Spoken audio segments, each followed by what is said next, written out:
What's good, y'all? Welcome back to the NA Pro Report. My name is Melocrit, here to bring your weekly coverage of the biggest players and the biggest plays in North American Free Fire.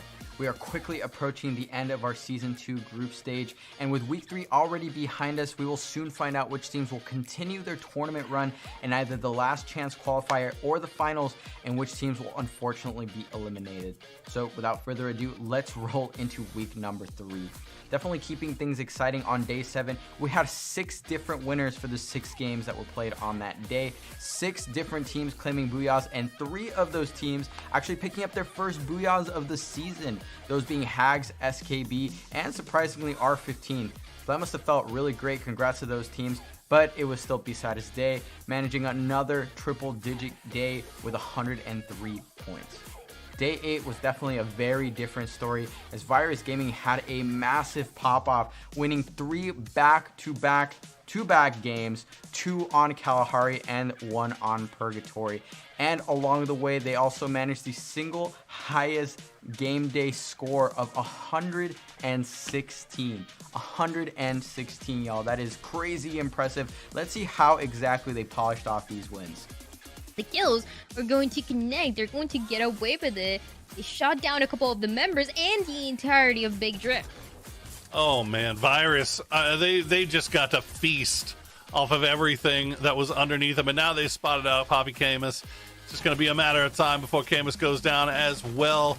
Only question is, will they get credit for that kill? Nope, he's going to go down to the zone, and Virus Gaming will get the booyah. Actually collecting, oh, nice grenade from Grozero. I mean, I feel like I've said that about 15 times today, though, as Grozero has been hitting these nades on point all day. Joan will go down, and it is back-to-back victories, trying to see if they can maybe get within grenade range, and it looks like he will do so, but the grenades coming out from Virus will be nicely counted right into Camatron's lap, as Shakal will actually get the knock with the sniper rifle, and now we're down to a 2v2. Shotguns, time turners, and glue walls. That's all that's left. Shakal will try to see if he can take this one away, and he does. Actually, Victor will be the one that does it. So Virus, 3 booyahs in a row.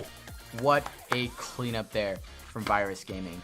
To wrap up week 3, we had day number 9, where USA Esports put up a 2 booyah performance, very respectable, but it was actually Fuego with their 2 booyahs bringing up the highest score of the day to 97, and bringing up their total booyah count to 9. 9 booyahs in the tournament so far, the highest of any team, almost in the double digits. Super impressive stuff from Fuego. With everything tallied up now from week number 3, let's check out our overall leaderboard. Keep in mind, groups B and D are down a full match day, so they will make that up on day 10, and we will be all evened out and squared away by day 12. Looking at the leaderboard, it's a lot of the same old story, unfortunately, for some of these squads. Beside Esports, our returning champions still in that top spot with 446 points, over half of that in kills. Fuego bringing up second place with 426, only 20 points behind P5, so definitely giving them a run for that top spot. And Club 90 walking up in 3rd place, rounding out that top 3. So those squads are about as good as locked in for the grand finals, but still 3 full match days to be played, which reminds me, you do not want to miss the last week of group stage. This Friday, Saturday, and Sunday, starting at 6 p.m. Eastern, we will have our final set of games to determine which teams will move on to the rest of the stages of the tournament and which teams will be left behind. So you definitely don't want to miss the action. Join us on YouTube and Twitch live. Come talk some smack in the chat. Let us know who your favorite teams are. And looking at the leaderboard, let us know where your team is standing right now. Leave a comment and a like on your way down. But that's going to be it from me. Thank you so much for joining. My name has been Melocrit. Don't miss the last week of the group stage, and definitely don't miss the LCQ and the grand finals. I'll see you all there. Hello, we are BTS. 프리파이어와 방탄소년단이 콜라보레이션을 진행하게 되었습니다. 네, 방탄소년단 스타일의 이모치가 궁금하시다면요. 네. 우리가 디자인한 코스튬을 입고 싶으신가요? 그러면 프리파이어에 접속하세요. 많은 깜짝 선물이 기다리고 있으니 프리파이어와 방탄소년단의 콜라보레이션 기대해주세요. 네, 많은 관심과 사랑 부탁드립니다. 프리파이어! 프리파이어!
survivors, welcome to Season 2 of the Free Fire Pro Series. We're back to bring you more action, more talent, and even more booyahs for the best teams in North America. On top of a whopping $50,000 prize pool and the bragging rights of being crowned the FFPS Grand Champion, this season the winners will also earn the first ever North American invite to the Free Fire World Series. But before they get there, teams will have to fight their way through a grueling 2-month tournament, including an open qualifier, group stage, last chance qualifier, and grand finals. The action started earlier this month with the open qualifier, where 192 teams from all across North America joined the FFPS for the first stage of the tournament. Each qualifier round featured 6 games, where teams earned points based on their in-game performance, including their placement and their kills in the 12-team lobbies. Only teams in the top half of their lobby moved through each of the qualifying rounds, making their way through the round of 192, the round of 96, and the round of 48. The bottom 6 teams from the Season 1 Grand Finals joined the top 30 from the round of 48 and the last open qualifier round, the round of 36. The 18 teams left standing from the final round earned their spots in the group stage. For the group stage, the top teams from the open qualifier will be joined by even more invited teams from Season 1. The top 6 teams from the Season 1 Grand Finals will call straight into a 2014 group stage, alongside the open qualifier teams from Season 2. Teams will be split up into groups of 6, and these groups will face off in a double round-robin format where each group will battle each other in a 12-team lobby twice. This stage will take place across 4 weeks, with 3 game days per week.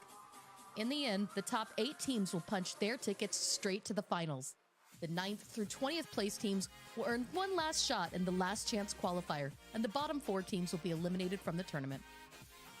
The last chance qualifier will be a 2-day gauntlet where teams that fail to qualify from the group stage will get their last chance to earn a place in the finals and fight for the title of FFPS Grand Champion. 12 games will give the top 4 teams a shot in the finals, while the remaining teams will be The Grand Finals will pit the top 12 teams in North America against each other in a 3-day event. 6 games per day for a total of 18 games will be played for teams to claim their piece of the $50,000 prize pool and for a grand champion to be crowned. Which squad will reign supreme and get their chance to represent North America in the World Series? Tune in to find out.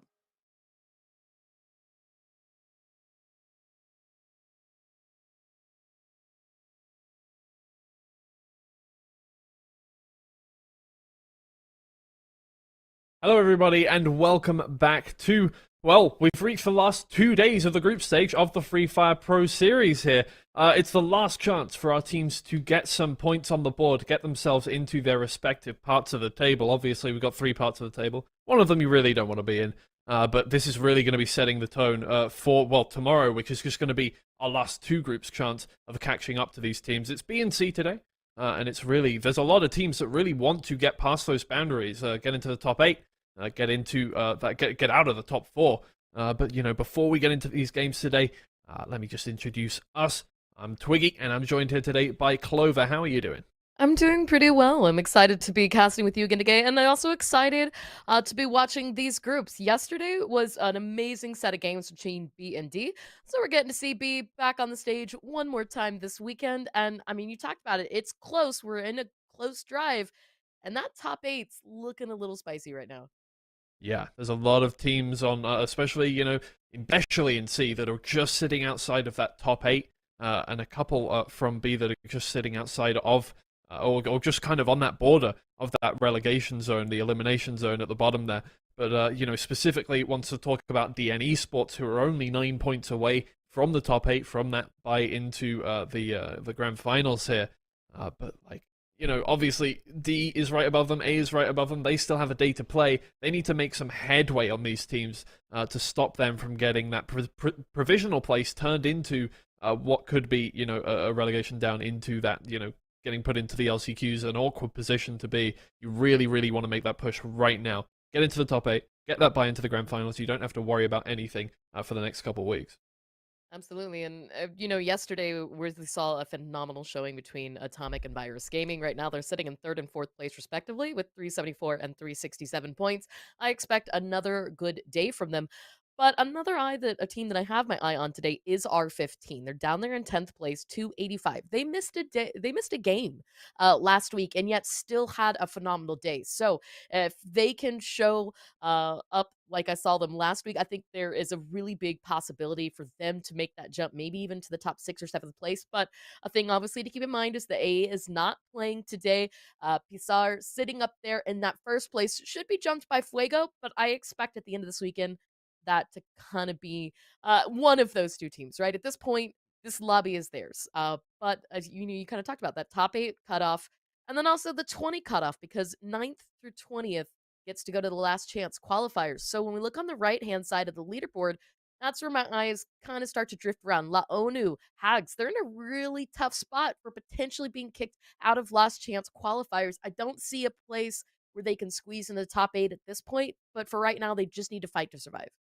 Yeah, I mean, we have a lot of teams within 50 points playing today of that relegation zone. You got 1A Esports, you got Hags Esports, La ONU, Dual Kings that are right on the edge of that relegation zone that could be pushed down by some of the teams that are going to play today and tomorrow. Obviously, Tankers, the only team playing today that is currently in the bottom 4, but tomorrow, obviously, you're going to have Zundel Esports, Big Trip, Brothers YT, who are all going to be looking to keep themselves in the competition, because only the bottom 4 are not going to be able to compete over the next couple of weeks. Obviously, everybody else gets that LCQ chance, but those guys will not. So really, that's where we don't want to be right now. So one team playing today fighting for their chance to get through, and several teams today who are going to be fighting for their chance to just not get pushed out of that one. Absolutely. And I guess, for me as well, a thing that we've kind of got to see last week, Fuego right now, who is in 2nd place, figured out Kalahari. It was a map that they struggled on a bit. They are now scary on all 3 maps. So I'm expecting a huge point day from them potentially. I mean, again, there's a lot of heavy hitters in this lobby. There's a lot of aggro teams that are going to be looking for those scoring chances, those kills. But Calvin, Compadres, they have really shown lately. And we can see right there, their average kills 2.1, 2.0. Scott, especially annihilating it at 2.8. His average damage, almost 1,500 a game.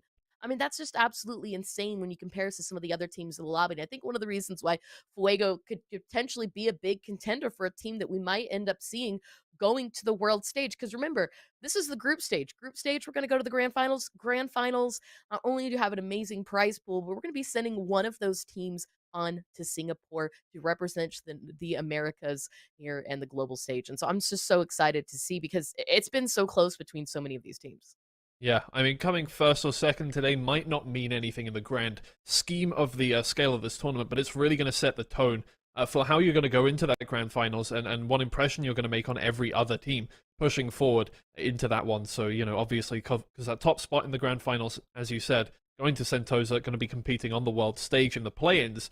But yeah, really going to be important to make an impact on the rest of the teams, what to expect from these guys. Pisar Esports and Fuego are the 2 big heavy hitters in terms of kills. Obviously, they're 1st and 2nd in both kills and damage, as well as assists and distance travel. They're 1st and 2nd in all of those categories. So, these are really the people we're going to look for to get all of those heavy hitting chances, lots of rotations, but maybe not quite, they overdo it a bit sometimes. They get knocked out early, but, it is what it is. Anyway, we're going to be jumping into our first game in Bermuda, where, I mean, a lot of these teams are really, really proficient.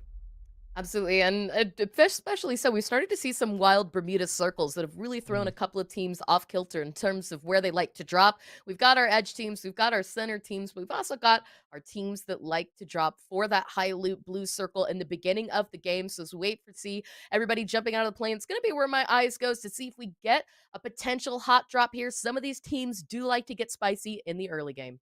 Yeah, absolutely. We're going to teams in the lobby, R15 not participating right now, which is actually kind of hurtful for them, because they're going to miss out on their opportunity to push up into that position. We said they were one of the teams that could really be getting up into that top 8, but not going to happen today. It doesn't look like. I don't think they have any subs, so they're not going to be participating, but that's still in that LCQ contention, so they have some time to get some stuff sorted out. Everybody else now dropping for their chance to get some points. The last day of competition for these guys. Oh, Dual Kings. This is a team that doesn't. I feel like always has a problem with that hot drop in the morning. But as they have a problem, they're actually getting that opening knock onto 1A. This is looking phenomenal to start. They're going to pick up the first kill of the game. That big opening from Dual 2. This does happen quite a lot for them, but, you know, it's really a 50-50. Sometimes you win that first fight, sometimes you lose that first fight. It all depends on what you drop on, how quickly you get to that to the ground, and how lucky you are with the loot you get. But it looks like they've come away quite nicely with this one. They're going to send 1A running for the hills. Oh, and they'll also get a third knock for their troubles. Make that into a third kill. Yeah, come on, get to the left. Trying to finish off this last guy. There we go. There's one more. And, I mean, last man has found some cover, but pretty difficult to get away from Dual Kings. So they're going to be very aware that, you know, you can get that respawn up, and they should really be pushing this right now. Tanka's another team that seems to always find the early games of an issue for Tankas, is that even if they do come out of these fights, they oftentimes struggle about beyond this. Right now, a nice trade coming out. We can see those close range guns and shotguns also helping out there. Meanwhile, Mannix out of range, trying to keep that pressure on the remaining members of ZRJ.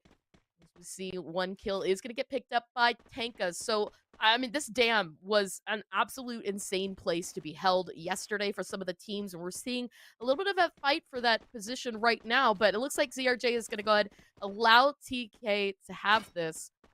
But, you know, when we look forward to the next circle, this is a potential for this fight to resume beyond that.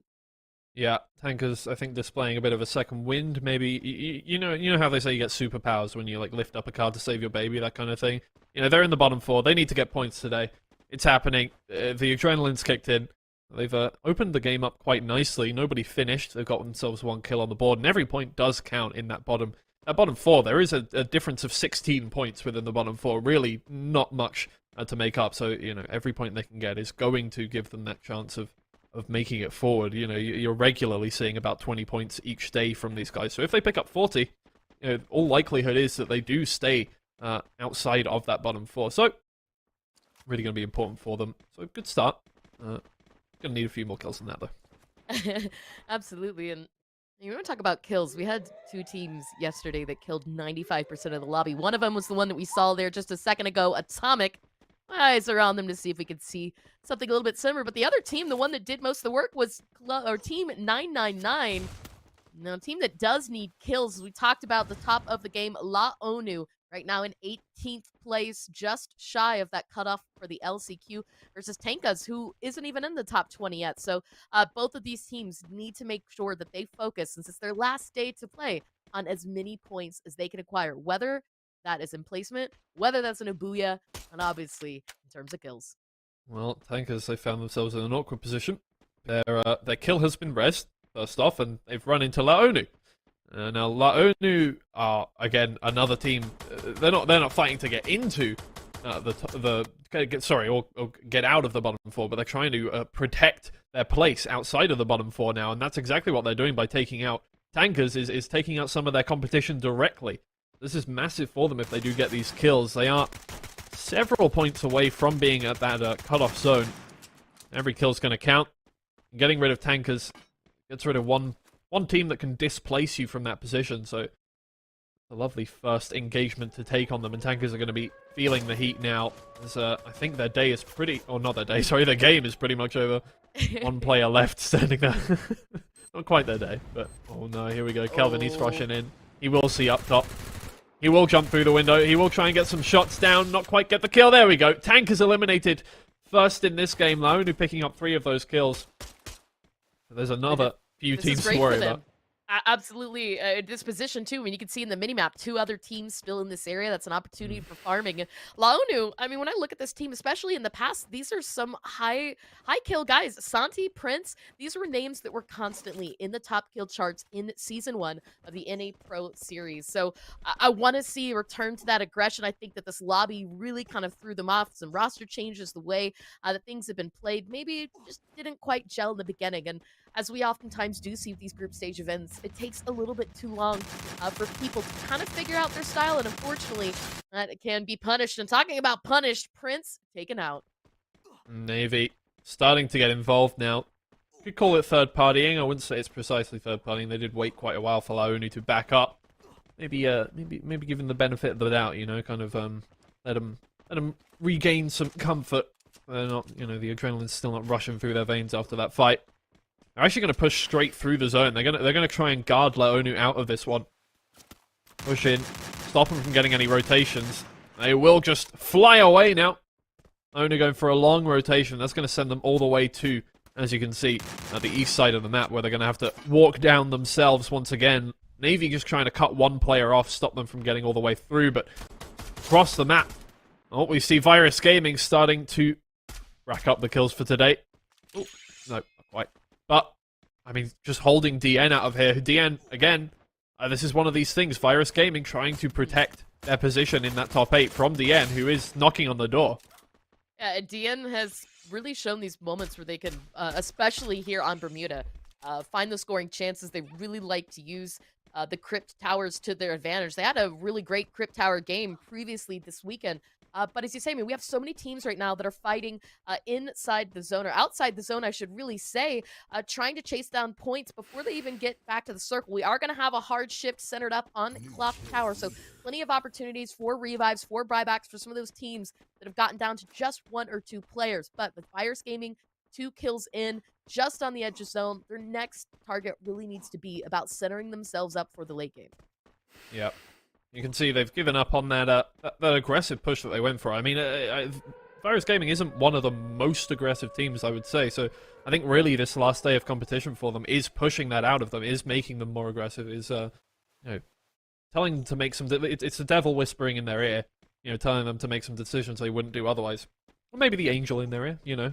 Depending on how well it goes for them. Yeah, do you have the angel or do you have the devil? Sometimes I feel like a little bit of both, but I probably shouldn't be listening to one that I sometimes turn into. Well, you can see Mario definitely has the devil in his ear. He's just going outside the map. He's well away from the zone now. The whole of the Laonu team is well off to the northeast of the zone. I can't see that right now, but Fuego, right in the middle on Factory here. They're trying to protect this next zone that's been placed on the map. Right, I mean, it's a nice little area. There's a lot of built-up areas that teams can take control of, one of which is Factory. We go get there first.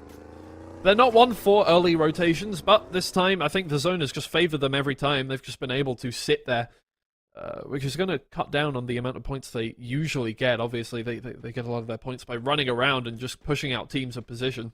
This time, zone's landed on them every time. They're just going to sit where they are. I'm actually surprised to see they did push on beyond the factory, because that roof, it's such a great place to hold, especially if you got the high ground up in the catwalk. But that said, I think they're taking a chance that the late game is going to not be on factory, but instead just a little bit more centered. And that's going to give the opportunity there to LPTM. You can see him up the roof for 1A. Virus Gaming, ZRJ full sending it. His junior just drives right up into factory, past Hags and all the other teams in the area. So this is a potential next setup for Bloodbath. As you can see, Fuego are going to launch UAV. Now, outside of this, we still have Laonu, DN, and a handful of other teams not yet in the zone. DN working on a buyback right now to try to revive more of their teammates. Laonu, I think, also looked at that opportunity to try and use a revive station, but they've got to hurry up and be quick on that to see if they can get their team back to full stack before it's too late. Yep, absolutely. Ooh. Oh, what is this from Hags Gaming? That was a game of cat and mouse, that. Oh, no, they do find Waylight. Nice, there we go. They get their kill on the board. Team 999 running into a little bit of trouble now. We can see early rotations from so many teams at this point. CRJ has dropped on top of Factory. Laonu has pushed all the way in already. Virus Gaming right there. Hags Gaming just to the south right. Nice one. Southeast of that one.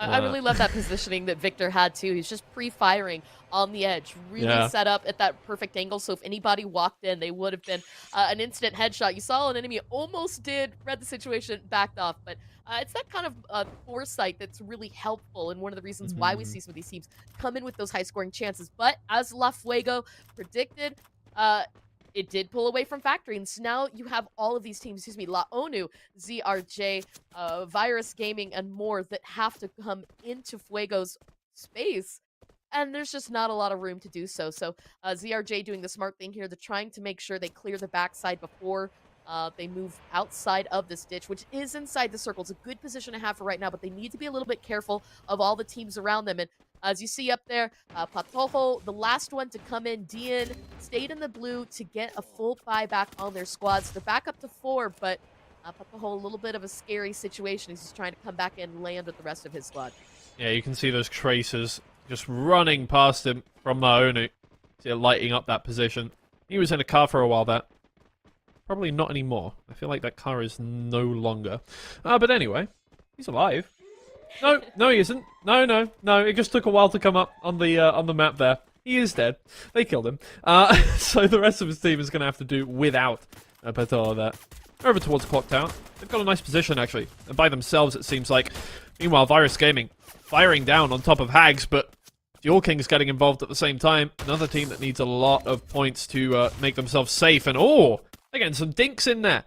Eda Royce goes down on the floor. They're going to have to be careful from behind. Laonu will be pushing in from Factory if they're not careful. So Virus Gaming, uncharacteristically, having a bit of a tough position. They're actually going to head all the way back to Factory to... I mean, I think the play, right, was to try and get to that house that was occupied by Duel Kings. Unfortunately, because it was taken, we are going to see Virus Gaming push back into Factory. That's going to take the fight right up here to Laonu. And remember, that ultimate position I think they're going to try to fight for is that ditch that CRJ is playing from. But Jeffrey is going to connect onto Kelvin. That's one less member of Laonu to worry about. Let's see if they can clear out the rest of it. It is going to be a triple kill there for Victor, but Mario on the trade. Laonu still have a player up left alive, but this one's got to focus elsewhere. It's ZRJ, only Sayas with the nade, but he's going to find one here. Oh, he's not looking to his left, though. That's really important. Oh, ouch. Santi goes for the little flank, yeah. Yeah, it was a 1-on-2. Not much you can do in that situation, but Mario did so much work there. Taking out whole of the ZRJ team, it looked like. Hags... My god, they're pushing in towards Duel Kings' position. Keeping players on the outside to keep them occupied. What a nade! Oh, that's beautiful from Rivera. He will take a shot to the head in trade, but Duel Kings are getting pushed out of there now by the pressing players in Edward and Panna here. IB Camus gets down, Panna. Oh, it's not going to work out so well for them if they can't land these shots, and Hags Esport do eventually get taken out. They will end the game with 5 kills. Pretty nice for them, but now third-partying is Fuego, who haven't really got many points on the board so far, so they're really wanting to get involved right now. But look how busy Clock Tower is over here. Yeah, I mean, Duel Kings had all 4 players, as we saw upstairs, and typically an upstairs fight, that's not a bad tactic. The problem is, as we saw, they allowed all of Hags to get into their building and unfortunately lost 2 players. Now, there's still that 5 area over by Fuego, but that's the problem, right? It's occupied by Fuego. So for all these teams right now that are losing players left and right, it's something that they do need to keep in mind as DN continues to lose players here. Atomic, though, is going to get eliminated. Might be able to get a slight recovery onto this, and we can see Navy wasting no time. Continue that pushing, and this is a safe spot for right now. But once they drive out of here, there's nothing. There's no real coverage outside of the glue walls they have. And you can see there, Chino has no more utility left. A lot of the members of Navy have no more glue walls left to play with. So they've got to be kind of looking for that last little bit of loot before they push forward, because look at all this open ground. Yep. And they are going to run straight into DN. Bad Boy already taken down. In the meantime, DN will be eliminated by Navy. That's a crushing blow, actually. Navy staking their claim. That's 8 kills on the board. Incredibly well fought eliminations. They definitely, I mean, if they want to get into the top 8, they need a lot of points to make that push into provisional top 8. But they're doing that so far, and they're looking to get a lot of placement points as well, as Fuego and Virus Gaming are the only 2 squads left on the board. 2 very difficult teams to take out. Virus Gaming do have an awkward position, but apart from that, I mean, this is a proficient squad. Virus Gaming always do well with their positioning in the late game. Fuego, not much of a late game team, but they do have the better position going on right now. You can see shots fired between Fuego and Navy. 1 knock either side, but they will get both of those players up. Well, Fuego is going to go for a drive. You know what? I mean, why not, right? Use the vehicle to create any hard cover that you can, especially with the circle this small.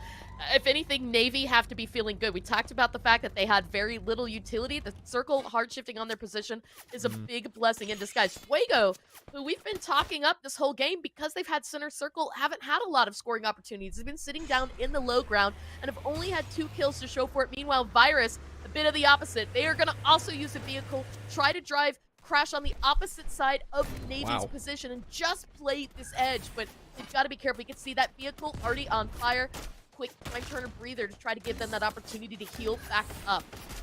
Yeah, Grosero will be taken down there. Oh my god, Virus Gaming wiped by the crossfire of Navy and Fuego there. Down to a 4v4, if I'm correct. Just other sides of this wall hit. There's really no hard cover for Fuego to work with. Apart from that rock, they're just going to have to push their way in with their glue walls. Masterfully doing so far. They've closed a lot of that distance just by putting up glue walls, and out come a lot of nades. They will get one knock in return. Doing well to try and keep position, but Navy just have the better position. They will just spray down on top of them, no matter how many nades Fuego throw on top of the Navy team. They are keeping every player alive, and there's no opportunity for Fuego to push in and finish those kills. Now only 2 players left. They do get that res. Look at that. I mean, Ramon really kept that pressure out on the edge. Nice use of throwables. They know exactly where Fuego is. That's going to take out all of the glue walls. No cover left. Into fall. Scott is running out of opportunities, especially with the angle that Ramon is holding. And ultimately, Navy, with 13 kills, will pick up the first booyah of the day. Yeah. Brilliantly played in the end from Navy. I mean, obviously, the zone landed on them. So maybe have that advantage, but they did just masterfully use their cover. They made sure that even though Fuego were making a great push in towards them at the end there, they made sure they had it covered. They spread out across that outer edge of the circle there, and they just pushed every Fuego player out of position, made sure that they didn't use any of those glue walls to full advantage. They had a lot of nades to use. They had a grenade launcher at their disposal. They were never letting Fuego get away with that one. So well played, because that is some points they sorely need if they really wanted to get into grand finals today. Absolutely. I mean, we really saw, I think, some smart decisions by a lot of teams that we talk about, not only playing for the booyah, but making sure that they were getting every point on the board possible. We saw teams going back and getting the revives. We saw teams fighting in the blue and chasing for kills a lot longer than we would typically see in any situation where we've watched them play at all. Because again, this is today and tomorrow. It is the last day for all of these teams to play, the last chance for them to get points on the leaderboard and qualify for the grand finals. And for those who can't qualify for grand finals, make sure that they get that LCQ in. So we'll get that match leaderboard in just a little bit. We're tallying up those numbers, and we'll let you guys know how everybody did. But another thing too that stood out for me that I do kind of want to point out, I mean, Virus Gaming, again, they were very aggressive that game. Ultimately, a little bit of a heartbreak that didn't go in their favor. But that is, I think, the reason that we've seen a lot of consistency in scoring from them in the latter half of this group stage. Is something that's made them really scary. But in the early game, right off the bat, Navy was finding the fights. And I mean, we're going to see them all throughout the highlights, and it's part of the reason why they had 13 kills this match. Yeah, I mean, they do say success is, you know, the mix of a good preparation and a bit of luck in a way. And I think that is really what went well for them, is that, you know, teams were running into them weaker than you would expect a team fight to go. And they just take full advantage of that. They were in a good position to take advantage of that. Even when they got knocks down, they were able to get team members back up. They took breathers when they needed to. They pushed back in for fights when they needed to. And they just made everything work for them. Even when you could see DN started this engagement straight for the res, took out the team, took full advantage of their crossfire on Virus Gaming, and then took out the remaining Fuego players. I mean, it was just a good game all around for them. Again, as I said before, they really need these points. They're you know, a few places still. I think 4 places off of that top 8. And that's a matter of 60 or so points that they need to just get into the top 8. That's without taking into account how many points D and A will get tomorrow. But look at that, 25 points in the first game of the day. That's going to take a massive chunk off of that gap for them. They're going to be very happy with that. There you go, 25 points for Navy Esports, 13 of which go to kills. Fuego will pick up an additional 14, only 5 kills, 3 of which came from the very end of the game. But it's actually Virus Gaming in a way that kind of plays second, right? They've got the 15.7 kills. Dual Kings, surprisingly, look at that, 6 kills as well. Part of that comes from that Hags Esports push that didn't quite work out in their way. And La Onu also picking up 9 kills, a total of 13 points for themselves. This is some good points that some of these teams need. Remember, some are trying to fight getting relegated. Some are trying to make sure that they can hold on to that top 8. Yeah, I mean, really one of the things I just want to touch on is Atomic. They're pretty safe in the top 8 right now. I think there's a gap of about 60 points keeping them from that LCQ spot, keeping them in the grand finals. But if this continues, if they don't get any kills, they get knocked out in 6th place, as it was today. They just didn't go for early rotations. They played it safe to begin with, and then they got team squad wiped. And with 5 points on the board for this game, you keep that up for the rest of the day, you're looking at maybe losing your place to a team like DN Esports, a team like, who else is just outside of it? I mean, Laonu could push up if they really wanted to. You got Navy Esports, who are right on the cusp of the top 8. You could get pushed out by them. You know, if you're not taking it seriously enough, it could really, you're at risk of falling out of that top 8. As you can see, Navy Esports really went in for those kills today. 5 for Ramon, 4 for Chris, 4 for Louis. That's a lot to put on the board. You can see Laonu also getting involved there, and Hags actually getting one of their players in that top 5. Yeah, this is a good start for Navy. My big issue is going to be, is this going to be consistency? We're going to see this at the very least through the next Bermuda match, or also when we go forward to Kalahari and Purgatory. You can see here now Fuego 4 points behind Pizarro. Virus Gaming and Atomic still keeping it close, a mere 3 points separating the two of them. And additionally, as we kind of jump a little bit further down, DN just barely out of reach for that top 8. They should jump it today, but they want to make sure they comfortably get ahead of USA and Osaka, as well as clear that space between them and Navy to ensure that they can move higher up on that listing. And Laonu went from 18th place up to 17th. Good showing for them. Hags, also good help from that game in terms of points, are going to jump ahead of 1A. Yeah, I mean, you got to keep in mind there are 5 teams from A and D that are currently in the top 8. You know, your provisional place is only as good as the gap you have from 8th place there. You really want to make that distance. DN Esports, Navy Esports especially, really want to make that distance to USA Esports count today. Because, they'll probably get into the top 8, but that's just provision. You know, USA Esports, they're going to have their chance to get back up. If they get more points than you in that day, automatically you're back out of that top 8. You're relegated to the LCQs. So they need to make a big day happen. Is what we're trying to say here. You know, USA Esports, they're not known for having a massive day all the time. You know, they have decent days. Obviously, they've had a couple 90s, a couple 80s, but generally they do sit in that kind of 60-70 range. So you do need to make a big day happen today. That's going to be 90 points if you really want to make sure the USA Esports aren't going to overtake you tomorrow. Well, let's see. As we're getting ready to have the players get into the next match, I think, too, let's kind of take a look at the cutoff, right? You talked about the fact that A&D are sitting out till tomorrow, and DN Esports 312, Navy 389. That last game really did numbers to help them out, and that's going to close the gap. I mean, one good game. If DN goes out early without putting that many points on the board, Navy has another strong 20-plus point match that can put them in the contention to jump over DN Esports. But then, obviously, the drive comes if they can comfortably get ahead into a place where Osaka and USA have been placing down, and that's the important thing, because Osaka and USA have a potential to have a 60 to 90 point day tomorrow. It's what we've been seeing consistently from them from the last 2 weeks. So that is something to keep in mind if you guys are watching teams like DN and Navy. But as you can see, there's yellow on the screen. You know what that means, Twiggy. We're getting into match. Yeah, a second Bermuda game. It's going to be the last Bermuda game of the group stage for B and C here. And we're going to see exactly what they make happen. This is, again, one of the maps that these teams are, you know, B and C, they generally do quite well on.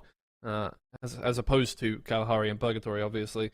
They seem to be quite proficient at this map, but, you know, you really do need to make it happen now, if you're ever going to make it happen. Tankers, only 5 points, away from getting out of that bottom 4.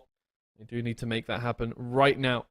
Obviously, they'll probably make it happen today, but I mean, they do need to start getting ahead of those that 20th place team right now if they really want to have any chance of keeping that position through tomorrow. And as you can see, guys, we are going to be playing with 12 teams. Our 15 is going to be out for today. So moving on, though, 44 players to start. Fuego finding themselves in the midst of a hot drop. 1A always seems to find a team. This time they're finding who is potentially the lobby leader for these groups. And Lauren, I think he wouldn't realize right away that he was running behind another teammate. You can see just a bit of a panic, and it's going to pull back away. Waldy taking on a lot of damage there from Scott is going to fall. And Scott keeping that pressure on, not letting... Let's see if they can recover, but Ghost did pick up a gun, so he does need to be a little bit careful here. Yeah, already down on low health with nothing to heal back up with. Nope, that'll be finished off. Oh dear. 2 players lost now, and that's going to be pretty easy finishes as well. Fuego get 2 points on the board, but 1A are not going to be happy with that one. right in the middle of the LCQ standings right now. So maybe, you know, they're not going to be pushing up into the top 8 necessarily, but they do need to protect that position. Get over the crest of the hill. Oh, I think he just about got away. Oh no, still visible. Still visible. Oh, Lauren! Oh my god. I think Lauren managed, just barely to get away. Meanwhile, TK once again finding the hot drop. This time it was on Hags. This was going on simultaneous of the fight that we just watched. 3 kills to show for it, but because they let one member get away, Hags, which looks like he is going to be running for a revive station. So we should see a full recovery from that squad. But needless to say, that's still 3 points picked up for TK in terms of those kills right now. Yeah, 3 very, very crucial points. They keep this up. They'll be pretty happy.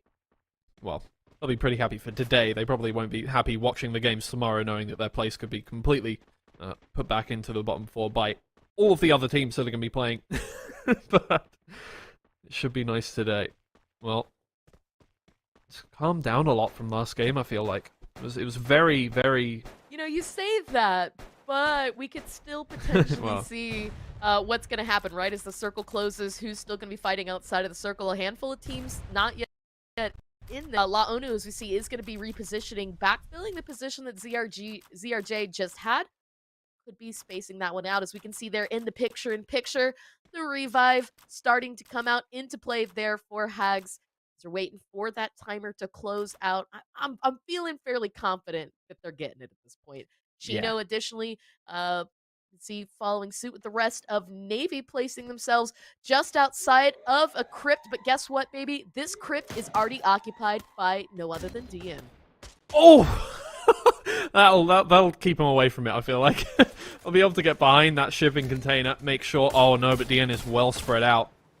1 knocked, and that's a very far distance away to get towards. I think the only option here is to push in aggressively. Navy might not be ready for this one, but they do get 1 kill on the board before Navy can push in, and DN can push in and get those kills. Only 2 players left up. Might give them the opportunity to get Pitojo up again, or they'll finish 1 more. DN, they had a great position, but they were also spread out that Navy took advantage of it. Navy again looking to have a very nice game. Additionally now, it looks like... Oh, nope, there he goes. He has spotted Bad Boy. Yep. Sorry, I wasn't quite sure if Chris was just coming around the corner, but he did spot him out. You can see the double glue walls coming out to play. Bad Boy had, in the past, pulled off miracles, but it just wasn't meant to be here. DN finding themselves fully eliminated. Now as Hags has revived, guess who's back for more? If you guessed Tankas, you were correct.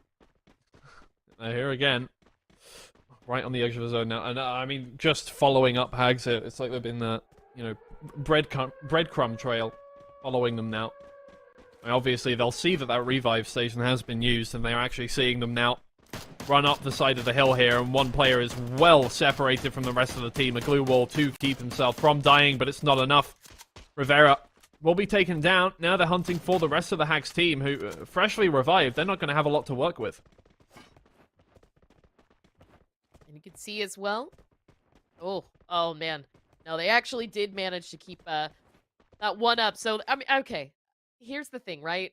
Again, when you have that opportunity to get a revive, when you have that opportunity to buy back a player, you've got to go for it, right? The opportunity's there. And in the late game, we always know how much those extra players mean, but you've also got to kind of weigh out the risk and rewards in that situation. And you want to talk about risk and rewards. VG right now finding that rewards as Tanka's taking a little bit of a risk, holding out too long in the blue. Edge guarding them a little bit here. 1 player was taken down by the Tanker's side, who just took him by surprise at this point, but they've turned around and realizing they have the better position, and just run up the side of this hill and keep him out of the zone. They might be unwittingly running into Hags here. Hags going for a kind of long rotation around the east side of this. No, they're going to run straight into Virus Gaming now. Anna pushing in first. Not noticed anybody yet. Nothing's wrong. Must have just been the wind. Oh, you will see somebody outside the window, not willing to get involved in that fight. And understandably so, with almost no weaponry to work with.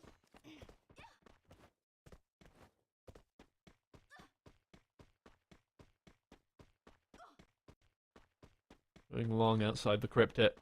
Trying to get away. I think Virus Gaming not chasing them down at the moment. I think they're just holding onto the crypt. Maybe they have a key for that. Oh no, but the Hannah seems to have circled back round, got knocked once again.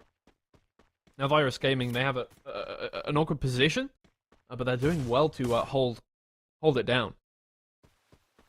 Yeah, I mean, the big issue right now is that they're holding this down outside of the circle, and at some point they are going to have to start weighing out their options to see if they can break away from this. The issue, obviously, is you don't want to put yourself in a situation to be vulnerable to enemies. They kind of had to take that fight. That said, though, once again, Hags miraculously is going to be able to break away, survive, and find yet another free revive station. You can see Sobri is just going straight to it, waiting for that countdown to get his team back up. Because, again, I mean, there is safety in numbers, and where is results in numbers. But you've got to make sure you weigh in the risk and rewards for these situations. Yeah, Hags now just kind of becoming a points machine for other teams. They get a couple points. They let Hags get away, regen those points for them. It's like you know, regenerating a tail as a lizard. You cut it off again. We're just gonna go get it back.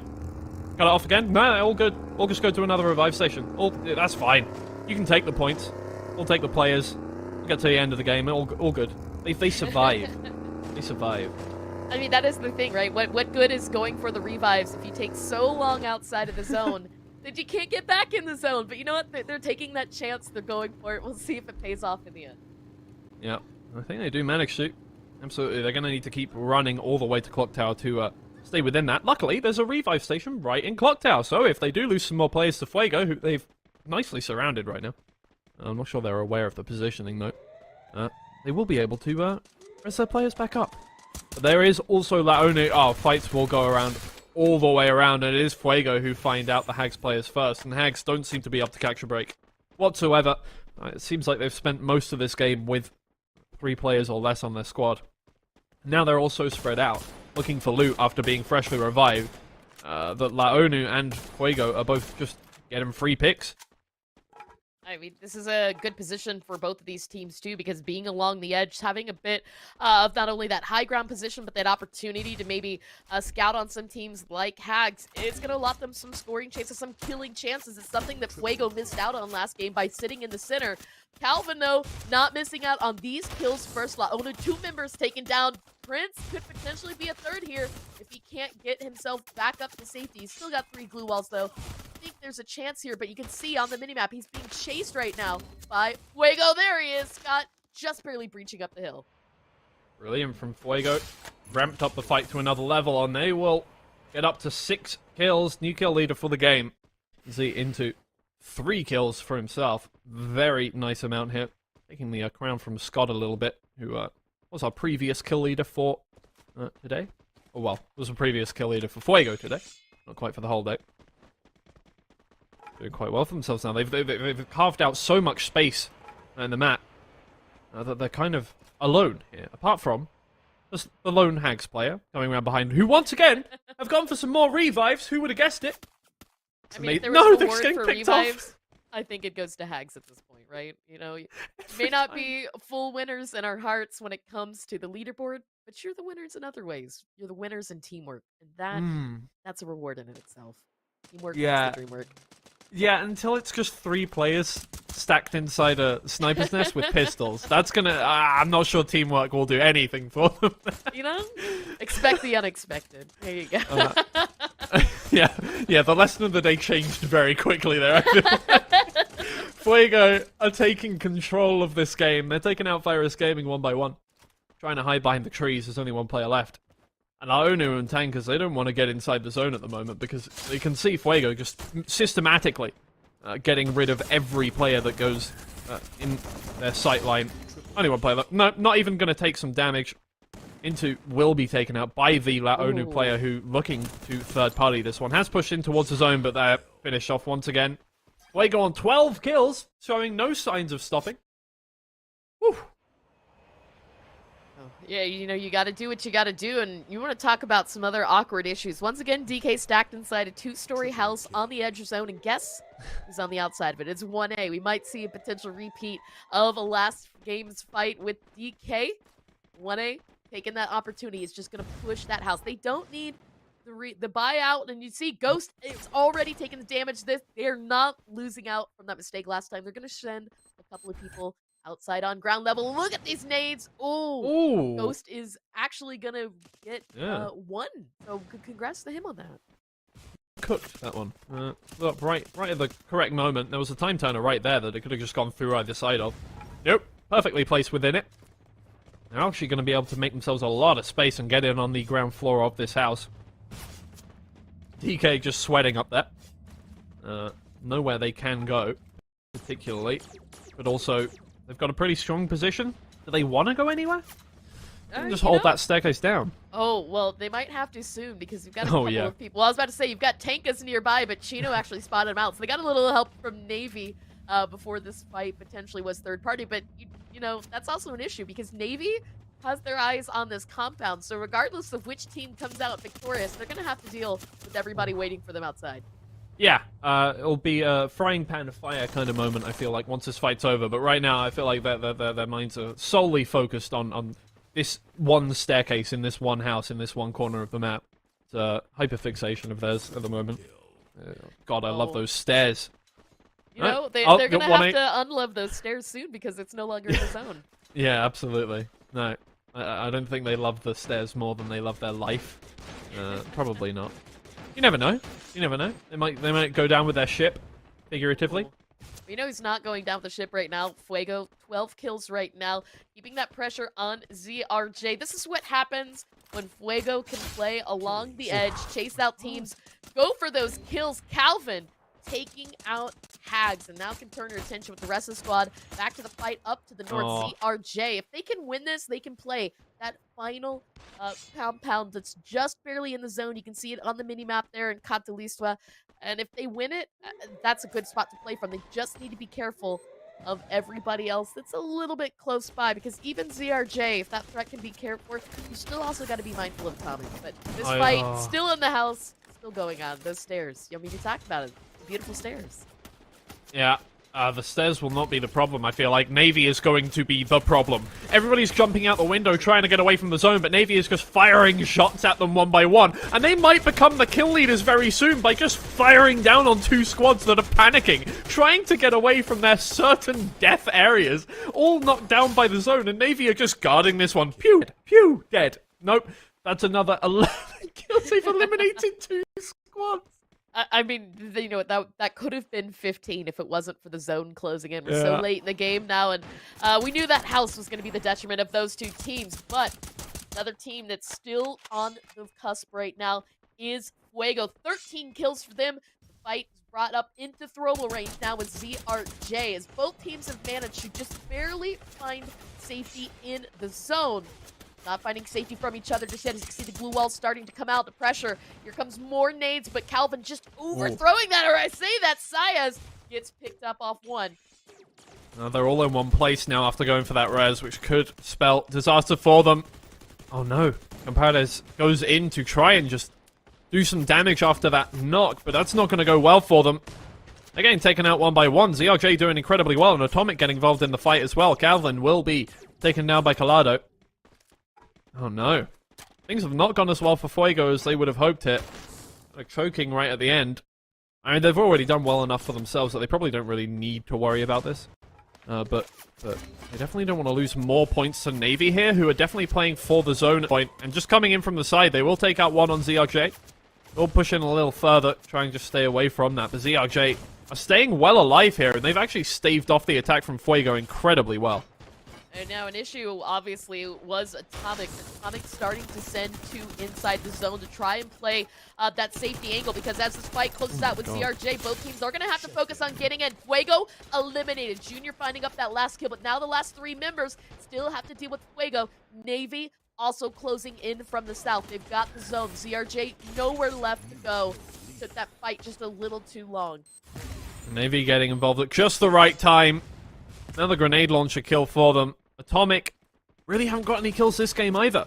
They've been playing for placement points this time, and it's worked out for them so far, but if they can't close it out, then what's the point? Navy, they'll push in, get some more. ZRJ eliminated. They keep the pressure on the attack. Every Every player on Atomic just getting knocked one by one. They can't find a break whatsoever in this fight. The nades get lobbed overhead. One player is going to be knocked on the side of Navy, but they get another one in return. And there's the finish. They'll get some more. They push in a little further. Atomic, they get one kill down. It's down to a 1v2. Yeah, indeed. Navy, one player left. They get 1v1. They've got the knockdown. Oh, pushing around for the finish. They want that kill. No, they get around the corner. The glue walls coming in clutch for them. Oh, that's a lot of damage and a finish for him. Gallardo pushing in. On the way. Oh my god. It's just a cat and mouse game and he will find the kill. It's Navy who get eliminated and Atomic who will find their first booyah of the day, stopping Navy from getting their second. I mean, that was insane for Atomic. We know they like the high grounds. We know they like to take those rotations at the very last second. The problem for Atomic is that they played that game quite a bit safe. And so, as we saw, only 5 kills to end it out. But hey, a booyah is still a booyah. And what a great way to end out Bermuda. That said, Navy definitely had themselves a 20-plus point game again. And as we pointed out earlier, they are in the chase versus D. And I think this game might just be enough. The leaderboard. We'll get to that here in a bit. The consistency is there for Team Navy. Even if they didn't get back-to-back wins, I'm still proud of them for what we saw there. Yeah, absolutely. Pat on the head for Team Navy there. They did do incredibly well. Once again, I mean, their third-partying ability has just been beautiful so far. This whole series, both games on Bermuda, they've done incredibly well to just get kills where they really they really just took advantage of the situation they were in. They do get well into the high 20s, I think, in that game, and they're just going to be over 50, I think, today, which is just massive already. They could get 0 points for the rest of the day, and they're probably happy with the performance. I think they do need a few more. I think they might already be over 50 points in just 2 games, right? Yeah, exactly. The potential is definitely there. We'll get to know in a second. I am terrible at caster math, but for those of you guys who are watching at home, you might already know the answer. So, additionally as well, I think we saw a couple other good kills out. ZRJ finding moments of brilliance. Fuego also in the double digits for kills. I believe they were at about 10 to 13 by the time they were finally eliminated. So it was good to see them able to pop off in the way that we know. Again, though, Fuego in a safe spot. I can comfortably say after this weekend that they will be moving forward to the grand finals. Them and Sar looking good. But you know who's also looking good? Hags. Because they managed to keep their team alive for most of the game. Yeah, I mean, it was an impressive amount of survivability that they had. They did not... They were just... natural selection? Who? Just, look, their ability Can't leave one member of Hags exactly. alive. Not at all. They got like rabbits, I'm telling you. Because they just get in every time. They come back, they make sure they have all members back once again. They used, I think, 3 revive stations that game. To revive probably 9 years on their team over the course of that one, which is just unreal levels of reproduction for their whole team. You know, now they just need to make sure that they capitalize on that into additional scoring chances. But again, this is that fight we were talking about between Fuego and ZRJ. ZRJ did able to come out on top. They picked up a couple of kills. But at the very end, it was obviously not meant to be, as they fell here to Atomic with some help from Navy. So, you know, the booyahs are out. Booyahs to Atomic, and we're going to talk about this as we get to see those kills, those stats after the match. But, Navy still had a really beautiful game, and that's 26 points. All right, I can safely, that's 50, right? They had 20 plus points last game, 26. I think we're feeling safe about their performance today. Yeah, I think they do end that game on 51 overall. So that's a massive amount of points for these guys. Obviously, a first and a second, plus the amount of kills they've gotten, just unreal. Fuego obviously doing incredibly well for themselves with 20. They're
Hello everybody, welcome back to the Free Fire Pro Series. It's the last day of the group stage for Groups B and C, and it's the last half of the day for them as well. 3 more games to attempt to get some points on the board, grab their provisional places for tomorrow when they attempt not to be dethroned by Groups A and C. I'm back again with Clover.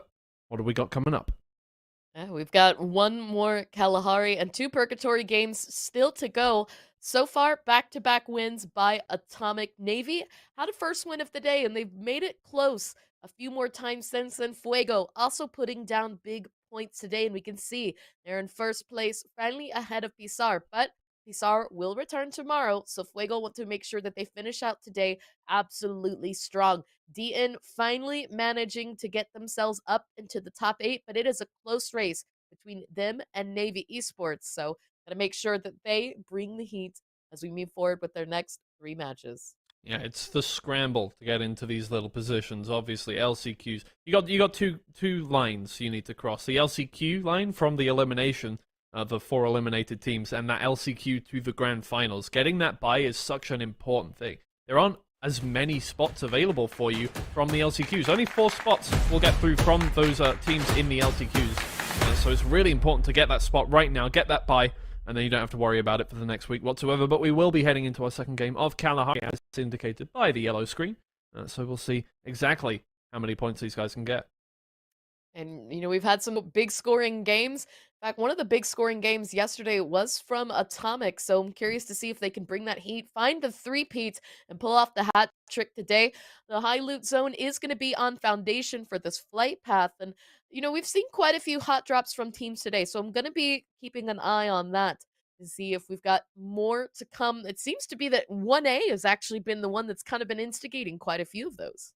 Yeah, 1A, like a little, I don't want to say little dog, a medium-sized, you know, like you have those teacup dogs that are just always angry, like that, but maybe a little more intimidating than that, maybe, you're like a Pomeranian or something, something like that. They're just really angry all the time. They take their hatred out on everybody, yeah, that's Have you never met a Chihuahua? Because I yeah, love Chihuahuas, exactly. but I feel like, you know, people always talk about the big dogs and how scary they are. It's the Chihuahuas you need to worry about, and we're seeing a fight just like that right now. Tankas versus the big dogs. Atomic. Tanka's no stranger to that first early fight. This time it's going to be in command post, center of the map. This is a good strategic place to start, but if Atomic wins out in this fight, that can also play a little bit poorly them, and you can see up in the kill feed, we've also got DN versus La ONU. And then DN will start things off. First blood for Venva. Getting very close, and they're just going to keep that momentum up.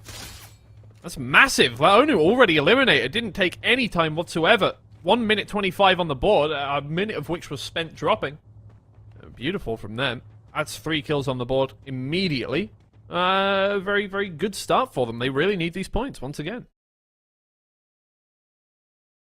Seeing the setup right now, Atomic trying to give themselves a little bit of space between them and Tankas, but Tankas is actually going to send one wide, try and play that off angle, help herd the rest of Atomic into the team. You can see this position to the south side there of them, and once we kind of get to the edge, there's not a lot of opportunities to retreat for here. Atomic is going to have to engage in this fight, so that's it. Kills did spot one member of Tankas, and Time Turner is going to get popped out, but jumping through that, able to get beyond the barrier, finds that first knock. It's Tank that falls and gets taken down up top. It's going to get picked off as well. Yeah, Zutu gonna try and run away here, looking for an opportunity to get a res on the rest of his members. You know, one more Tankers member alive as well, so... Oh no, but he's being chased down by everybody. Yeah, Dax will take down that, and Tankers member has already been spotted by the rest of the Atomic team. Trying to get away. Nope, Tankers eliminated. 2 teams down in the first 2.5 minutes. That's very quick aggression, and DN looking to get some more kills on the board over on ZRJ here. They've got another elim. Can they keep that going? Can they keep it up? Oh, they will get one eliminated, so maybe not.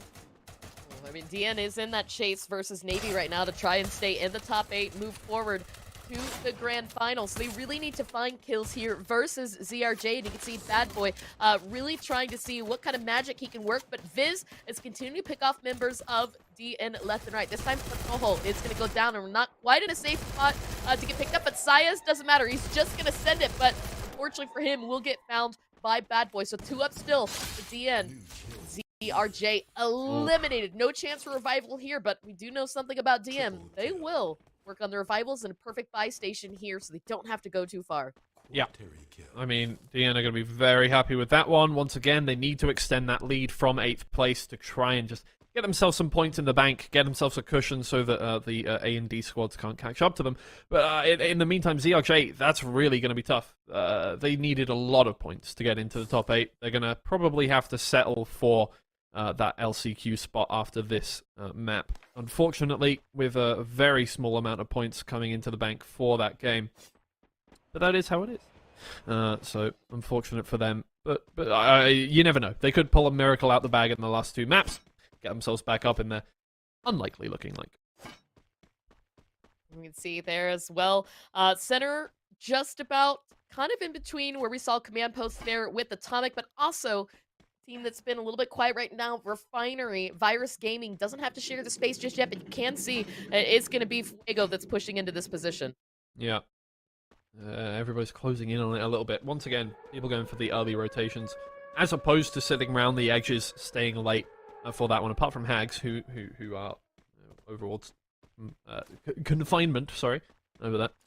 Slowly making those rotations happen. But again, yeah, Virus Gaming trying to take control of Refinery. It's a lovely place to just sit there and take a whole position. There's so many ways that you can get out of Refinery, no matter which direction that next zone comes in. So. It's a pretty safe bet towards there. You've got a lovely overview of all the teams that are going to be pushing in towards you, like Fuego, like DN, and like Atomic, who are just on the other edge. I mean, the X marks the spot on Refinery right now. There you go. Refinery just starting to pick up now, as you can see the reposition coming in here from Fuego, holding on to the low ground, so not yet a strong position. It looks like Yuri did maybe sense something, is trying to peek around and see what he can spot here, but Fuego, they've got options. They've got opportunities to get into this safely and plenty of time. Of course, I say that the zone is going to be closing, and we've seen hard shifts already once before. Can we see it again? We'll see. Once again, this is just kind of a nice position for Fuego. In the, they're not going to be contesting a fight from down here, but at least they're safe. Oh, no, there's a danger zone right on top of them. They're going to have to sit still for a while. Take shelter, actually. Virus Gaming. Pretty happy up here. I mean, this is just a lovely place to be. Obviously, they need to look for a bit of cover right now, but that's not too hard to find. Sucking up. Let's see. Can I get something above my head right now? Well, what a place to have a danger zone. I mean, it's not what you want if you're caught in an area that's a little bit vulnerable, but Dual Kings, all right. You know what? They're in this one for the long game, hanging out right now in Bayfront up to the north of the map. They're not going to go anywhere into that circle repositions. We typically see them look for the more passive route, try to avoid unnecessary engagement until the late game. It doesn't necessarily mean that they're not going to find kills, but until the circle starts to dictate what style of play, there's no reason for them to move this area, especially as you guys can see overhead with the Hags and Navy close by. I mean, this could be a position. What if the circle shifts left? What if it shifts right? You don't want to give up that spot just yet. So watching out on these teams. There you go. The circle is going to pop, just barely holding on to Bayfront in. And it is a very hard shift to the north. So Refinery is going to stay big into play. In fact, most of the teams pretty much read this. Everybody except for Atomic is in the zone. Yeah.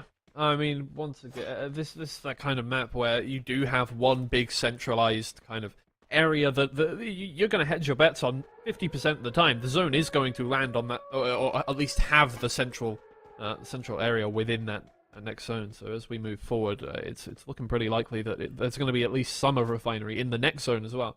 So very happy with that one, Virus Gaming. Navy and Fuego right outside of it. As you can see, Navy scaling the hill here, just trying to look around once again. I mean, Kalahari, a map where you can't really engage in a fight unless you mean to end it. There isn't a lot of cover you can work with when you're around the edges of these hills. Trying to run away, there's so much high angles that you can get sniped down from that it's very difficult to disengage from a fight. We can see what's been amazing for me is when we talk about engaging and disengaging is that Fuego has managed to completely slither themselves just about to the center of a good position here in Refinery, in between all 4 members of Virus Gaming, but neither team really showing their hand just yet, keeping all of the cards to themselves until they absolutely need to. Grosero had a beautiful day yesterday in terms of kills. Haven't quite seen that just yet from him today, but usually see a strong finish from them on Purgatory, as well as Kalahari. And talking about strong finishes, nice shot there from members of Hags, you can see there in the little picture. They just dropped directly in on Duel Kings, and I don't think they were expecting that one whatsoever, because they are taking the fight by storm. Duel Kings not able to find a breather whatsoever in this one. No casualties so far from Hags, and they've taken out, well, 3 players in essence. No finishes on those last 2, but, well, Duel Kings, I don't think there's much chance of getting away from this one. There it is. Big choke on that gun. Beautiful. I'll finish off another one. Duel Kings, they do manage to revive 1 player in the fervency of that fight, but they're going to pay the price for that one. The iron price, as it were. Because they might actually give Hags 5 kills from this engagement. You know what? This is nice to see from Hags, that they're going to win a fight with 4 up and also not have to do the revive, right? They still got a perfectly untouched revive station, a buyback station they haven't really had to do anything with as well. I bring that joke up, obviously, because Hags has been going crazy into the revives, but also has been crazy has been Navy. Now, they've got that line of sight here onto Atomic. Opening one knock, throwables are out. We can see them trying to use that wall to make sure that no throwables are thrown back up the hill in return. But Fuego looks to also be repositioning. I think he might be able to hear what's going on across the street. Yeah, I mean, the way the hill is working there, you know, a well-placed throwable just slides down that hill into the bucket that they've created with the glue walls. Luckily, none of that happened. They're able to dodge a lot of these ones, but now it's, the teams of Fuego and Virus Gaming firing down on top of them. You can see Grosero up at the top of the hill there. Right all the way on top of the spire. Chino is going to be hard-pressed to find a kill on that one with the height advantage that Grosero has. There we go, Hags, good repositioning. You bring up the height advantage, and that's one of the things that I do love about Kalahari. The obviously issue, though, is that if they stay here too long, this can be difficult to come down from right now. It is on the edge of zone, and they're trying to keep 1A in a position that they're stuck in the low ground, right? Have that advantage to them, which we're also seeing mirrored here in this continuous fight that's been going on between Navy and Atomic. They don't want to give Atomic any advantages, but look, 2 players have broken off. They're trying to wrap around the opposite side of this, so we'll see if Navy can read the situation. Yeah, they've done well to get that first kill. I mean, throwing nades down at that distance, the likelihood you're going to get a kill off of that is quite low to begin with, but they do manage to get one. That's all they can really ask for in that engagement. There's no pressure for them to disengage, because they're in a position that Atomic cannot push at all. You know, it's going to take a long while of scaling a mountain to even get close to them.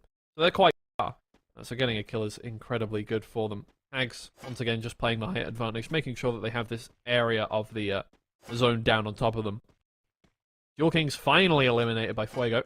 We had one person that was res right at the end of that fight, obviously, with I think it was Hags. It was actually Hags who dropped on top of them, but Fuego is the one who takes that last kill after that revive. Navy here, too. Oh, here we go. That's bold. You know, I think Navy just finally is like, hey, let's leave Atomic to the devices. We do need to focus on the zone, and this is kind of split, right? We still have Refinery out to the south that's kind of occupied a couple of compounds, and then this uphill rocky area to the north. So Navy wanting in on some of this action, trying to see if they can continue that bullying here to Hags. Chris has been spotted by Edward. He doesn't have too much coverage aside from this loot crate. You see, it might not be the best place to hang out. And Virus Gaming finds themselves eliminated. They tried to push down onto DN, who were just outside of center zone. It did not work well in their favor. DN managed to hold that defensively. Yeah. Luckily, Virus Gaming, with the decent rounds they've been having all of these weeks, are not in a position that is a worrying prospect. Navy, though, they are in a position where this is a worrying prospect as Hags, who aren't really in contention for much at all. They're right in the middle of the LCQ stuff. The points they get today aren't really going to mean much in the grand scheme of things, completely dismantling the Navy team that need the points so desperately. Down to 2 members now, trying to defend from all 4 of these Hags players pushing in. Hags just not letting up whatsoever. That's another one for them. Only 1 player left on the Navy side. That's a lovely shot. The time turner goes down, but playing the inside of that one. Ooh. It's a flawless fight for Hags, taking down 2 teams now in DN Esports, and obviously that's one they have. Additionally, too, I mean, Atomic Yeah. getting eliminated, that fight through Refinery, and what's kind of been happening here for this compound in the center. DN have this high ground. We saw it happen already a couple times. Anybody who's tried to push this position has been severely punished. Calvin and Scott really trying to keep that dream alive right now for Fuego, but as I say that, Calvin goes down in an instant, getting a little bit of help there from another squad. We're down to only 4 teams, 12 left alive. DN now with 16 of the kills, absolutely melting into almost half of the lobby. You can see Bad Boy on 8 there. This team has turned it up to the figurative 11. The 16, technically. Fuego, only 1 player left standing in Scott right below them. But DN have already turned their attention to Hagsit. We'll get punished for their...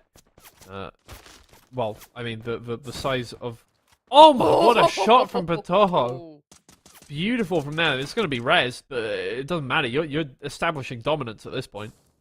I mean, we've seen this before from DN, and in fact, it was one of the Assassin's Creed Crypt Towers where they were able to sit on top. They had good position through about circle 5 or 6, and then just like now, it is going to pull away from that position, and ultimately, while they are kill leaders, that makes them a bit vulnerable moving forward.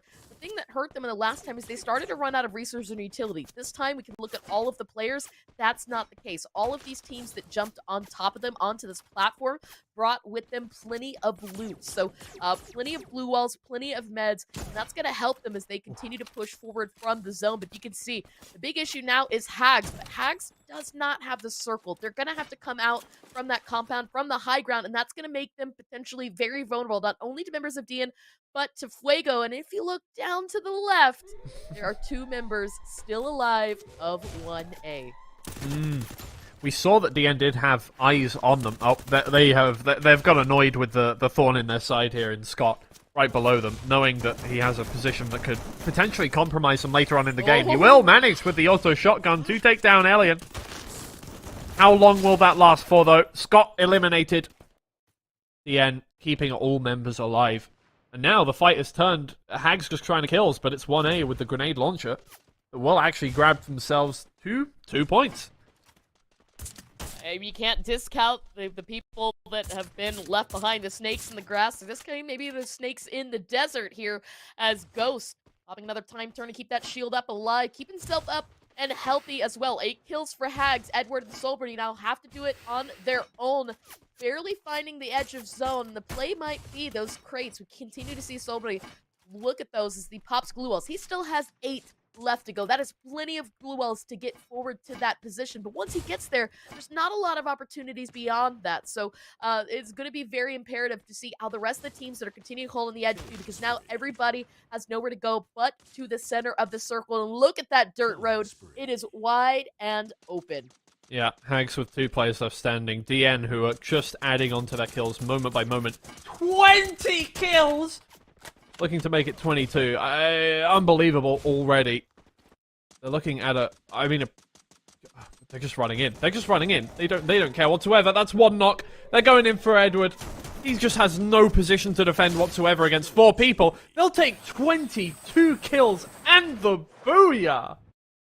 You love to see that. I mean, I want to go back later and clip the moment that you screamed 20 kills, because that was just a flawless soundbite right there. But again, I mean, what a great way to round out Kalahar. We finally saw what we absolutely needed to from some of these teams that again have been the story through today. They have been in the chase, and they're finding and putting down exactly what they need to get forward to the grand finals. This is what we want for our America's teams, is we need the best of the best so we can send them to the Singapore World's stage later this year. But that said, I mean, I love it. I'm speechless right now because I'm just so excited. I was like, wait, I have to be working. I'm just sitting here watching what's happening. Yeah, you don't get more best of the best than 34 points in a game. That's more points than a lot of teams have got in a full day of competition.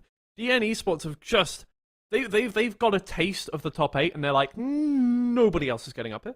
This is ours. Thank you very much. They're actually going to overtake, I think, Osaka. They're going to overtake Club 9D after that game. They're going to be in probably 6th position at this point now. They have made their stake, their claim on the top 8 quite apparent. And it's going to be very difficult now, I feel like, for a team that was knocked out, like Team USA, to be able to push back up into there.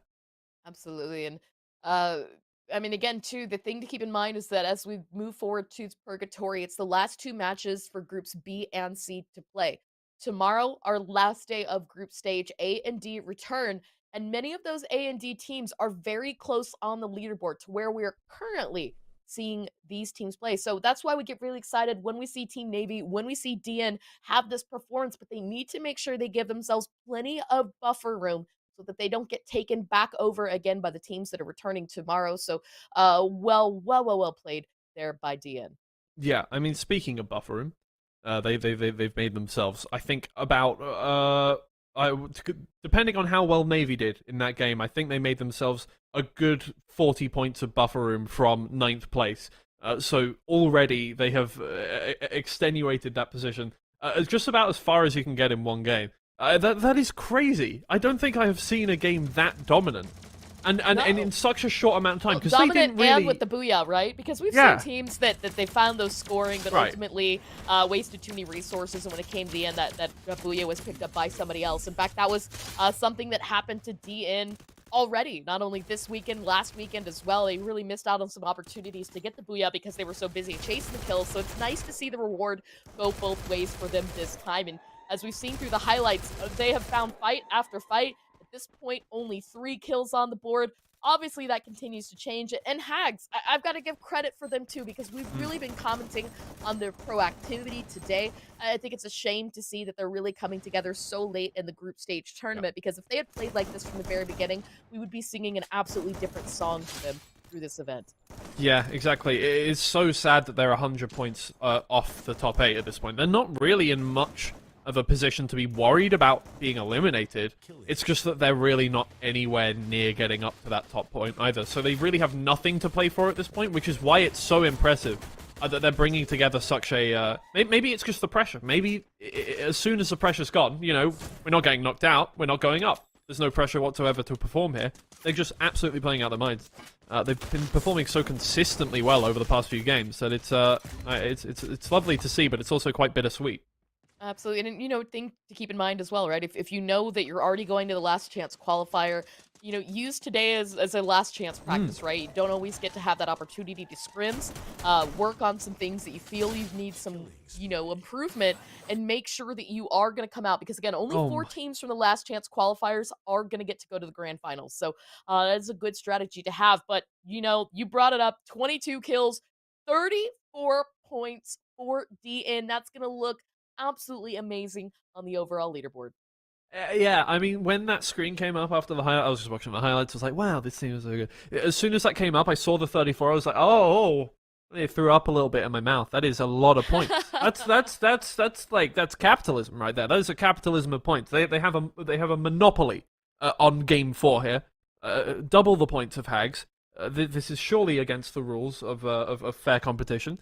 Because that's unreal to me that they've almost got more points than the next 3 teams combined on this one. That's so good from them, and that's all I'm going to be able to talk about over the next 5 minutes, apparently. You know, again, though, silently, 1A Esports putting down 10, Fuego with 11 points, Atomic with 10 points. That's going to help them maintain their current leaderboard standings, and also kind of continue the climbs too. We talked about Hags in 1A and the fight to stay in the top 20 for LCQ. Navy Esports has been trying to fight to see if they can even push into the top 8. So it's going to be something we'll take a look at the overall leaderboard in a moment and see if that's going to be enough for them. Laonu, heartbreakingly, did not get a point this match. Again, they're very close to circling the drain. Last I checked, they were 17th place. So if they fall anywhere beyond 20, they will unfortunately be relegated without that opportunity to go to the last chance qualifier. And there you go. Top kills. No surprise to see all 4 members of DN on that list. Bad Boy on 8 kills. If it wasn't crazy enough that one player on their team was on 8 kills, they have another one over 6 kills. They have Venver on 7. They have Elian on 4. Just to round it up, Patojo on 3. What do you even say? Like, that is just consistent domination over the course of a whole game. Here you can see, I mean, in one day they have pushed their position up quite a bit there. That's lovely for them. 51 points now. Navy Esports, obviously, you know, they've done so well in the first 2 games that they do maintain that lead over the rest of the teams, but they didn't really have the position to take that forward in the beginning. DN Esports started today on 9th overall, so this is going to be massive for them. Yeah, I mean, it's something, too, that stood out for me there. Navy Esports, within first 2 matches, had 51 points on the board. Since then, they've only put down an additional 10 or 11 points in 2 additional matches. So, definitely great to see them come out strong in Bermuda. You just got to hope if it's going to be enough. Again, 1 point behind Osaka, who plays again tomorrow. Osaka Club 9D. Big opportunities for them to climb back up. So if you're DN Esports, you really want to see if you can make it as high to 400 as possible, as close to 400 as possible, because your big threats are the teams that have yet to play. Well, DN Esports, the team from all around North America. We've got Dominican Republic players, Ecuadorian players, we've got Guatemalan players as well. I think a big mix of different nationalities here, and they push their way up into 6th place after that. That is brilliant. Starting from 9th at the start of today, they've made their way up into 6th. They're 1 point away from 5th. They're within reach of Virus Gaming in 4th. If they overtake Virus Gaming after the gap that was between those top 2 B teams and everybody else on their group, that would be the storyline of a lifetime. So I definitely want to see them get another 40 points over the course of the next 2 games. But we'll see. Maybe DN Esports have just been practicing Kalahari a lot. I think let's see. On the flip side, though, La ONU still, as we said, 213. I mean, this has kind of been a little bit of a weird stall out for some of those teams on the other hand side of the leaderboard, right? Hags 1A have been consistently kind of racing each other, but IT Official was already so far ahead. Again, they play tomorrow, so with 2 games in the bag, I think we could at least see them jump IT Official for the end of today, but IT should have no problem getting back ahead of that. The things to keep in mind, again, SKB, OG, Wipe, Big Drip haven't yet played this weekend. Brothers YT as well. If they find themselves in a big day tomorrow, that could knock a couple of these teams out of opportunity for the LCQ. So if you're Dual Kings and La ONU, you need to come in strong these last 2 games as we switch things up to Purgatory. Yeah, and I mean, Tankers, this is your last chance here. You're not getting any more points after today. You need to, at the very least, get ahead of those teams that are ahead of you right now. You want to get yourself a provisional 20th at the very least here. Just get to that 176 mark. All they need to do is get 3 points, and then at the very least, they're not guaranteed wiped out. So, that's the goal for today. Yellow screen, we're going in. We're dropping over Purgatory here. Tankers, let's see you get on the board. I believe. You know what? Tankas, Dual Kings, ZRJ, the only 3 teams left that don't have any booyahs. So 2 opportunities for some of them to finally change that storyline and see if they can get themselves a win. But even a booyah, right? It's not going to be enough. They need to make sure that they're finding those kills in these last 2 games, because kills equate to points. And as we've seen so far today, Navy and Atomic, DN Esports, they have had a great day just in terms of the people that they've been able to kill on the map. So, well, see people drop all across the map. DN Esports starting the fight over towards Crossroads, but they're going to be right into Navy, the team that they kind of stole the win away from earlier on in last game, and a team that they're contending with for that top 8 spot. They could pull them up into the top 8 with them by losing this fight, sandbagging, or they could destroy Navy's dreams almost of getting into that top 8. Navy need a lot of points if they want to, make a good stake make a good claim into the top 8 for tomorrow. So they really need to win this fight. And when you're coming up against a team that just dropped 34 points on a map, you're probably pretty scared of that. Absolutely. I mean, this is not this is the worst case scenario for both of these teams, or the best case scenario, right? Depending on how you look at it. Because if they can have that opportunity to eliminate one or the other, that's just going to make things easier in their climb. But they need to make sure not to lose out on that advantage. Because again, they're both in the chase, and they also run the opportunity to fall out to Osaka. But you want to talk about opportunities right now. Fuego, are you able to pick off one here? Excuse me, you're able to fall. Is going to be Atomic that picks off one from Fuego. Pardon me. Yep. Fuego having a tough time today. Again, they don't need a lot of points. They don't need any points. Probably not going to be knocked down from the top 3 or 4. But definitely not a good sign if you can't keep that lead going into the grand finals here. Scott, beset on all sides by Atomic players. Trying to get away. Trevor, he'll take down one on Into there. Dax playing the shield there quite nicely, but unfortunately Fuego had players on both sides of it. It is Trevor who will pick up another kill though. Firing at the last remaining standing player of Fuego. It's nice for Atomic there. They're going to be able to finish off both those kills, get themselves 3 kills on the board. And, yeah, I mean, it's regroup time. Go back to the drawing board for Fuego. You have to res their team. You know, and it's so known at this point that Fuego lands here at Central, so part of me can't help but wonder if this is just Atomic maybe trying to preemptively stir up some drama before the grand finals, right? If you know where a team is, you know that you're safe, you know that team's safe. Are you just having fun with them at this point? Yeah.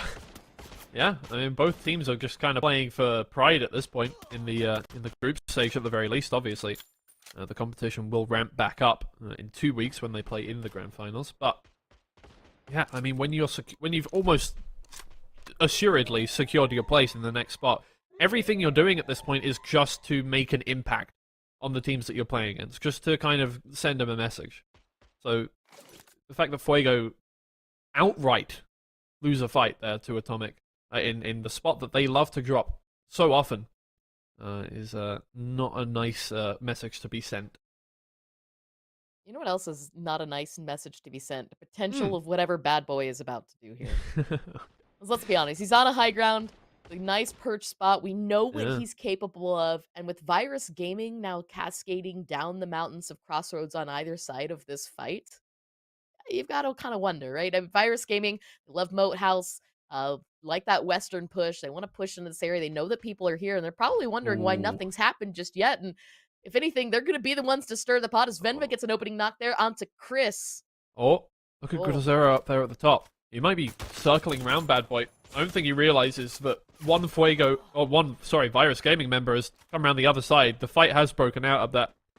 But it's the rest of the Virus Gaming side that have pushed in towards Navy. They're trying to count their chickens here on this squad. And they do get in, get a couple kills. And Bad Boy, in the meantime, has been knocked up there at the top of the hill. So Virus Gaming coming actively in favor of this fight.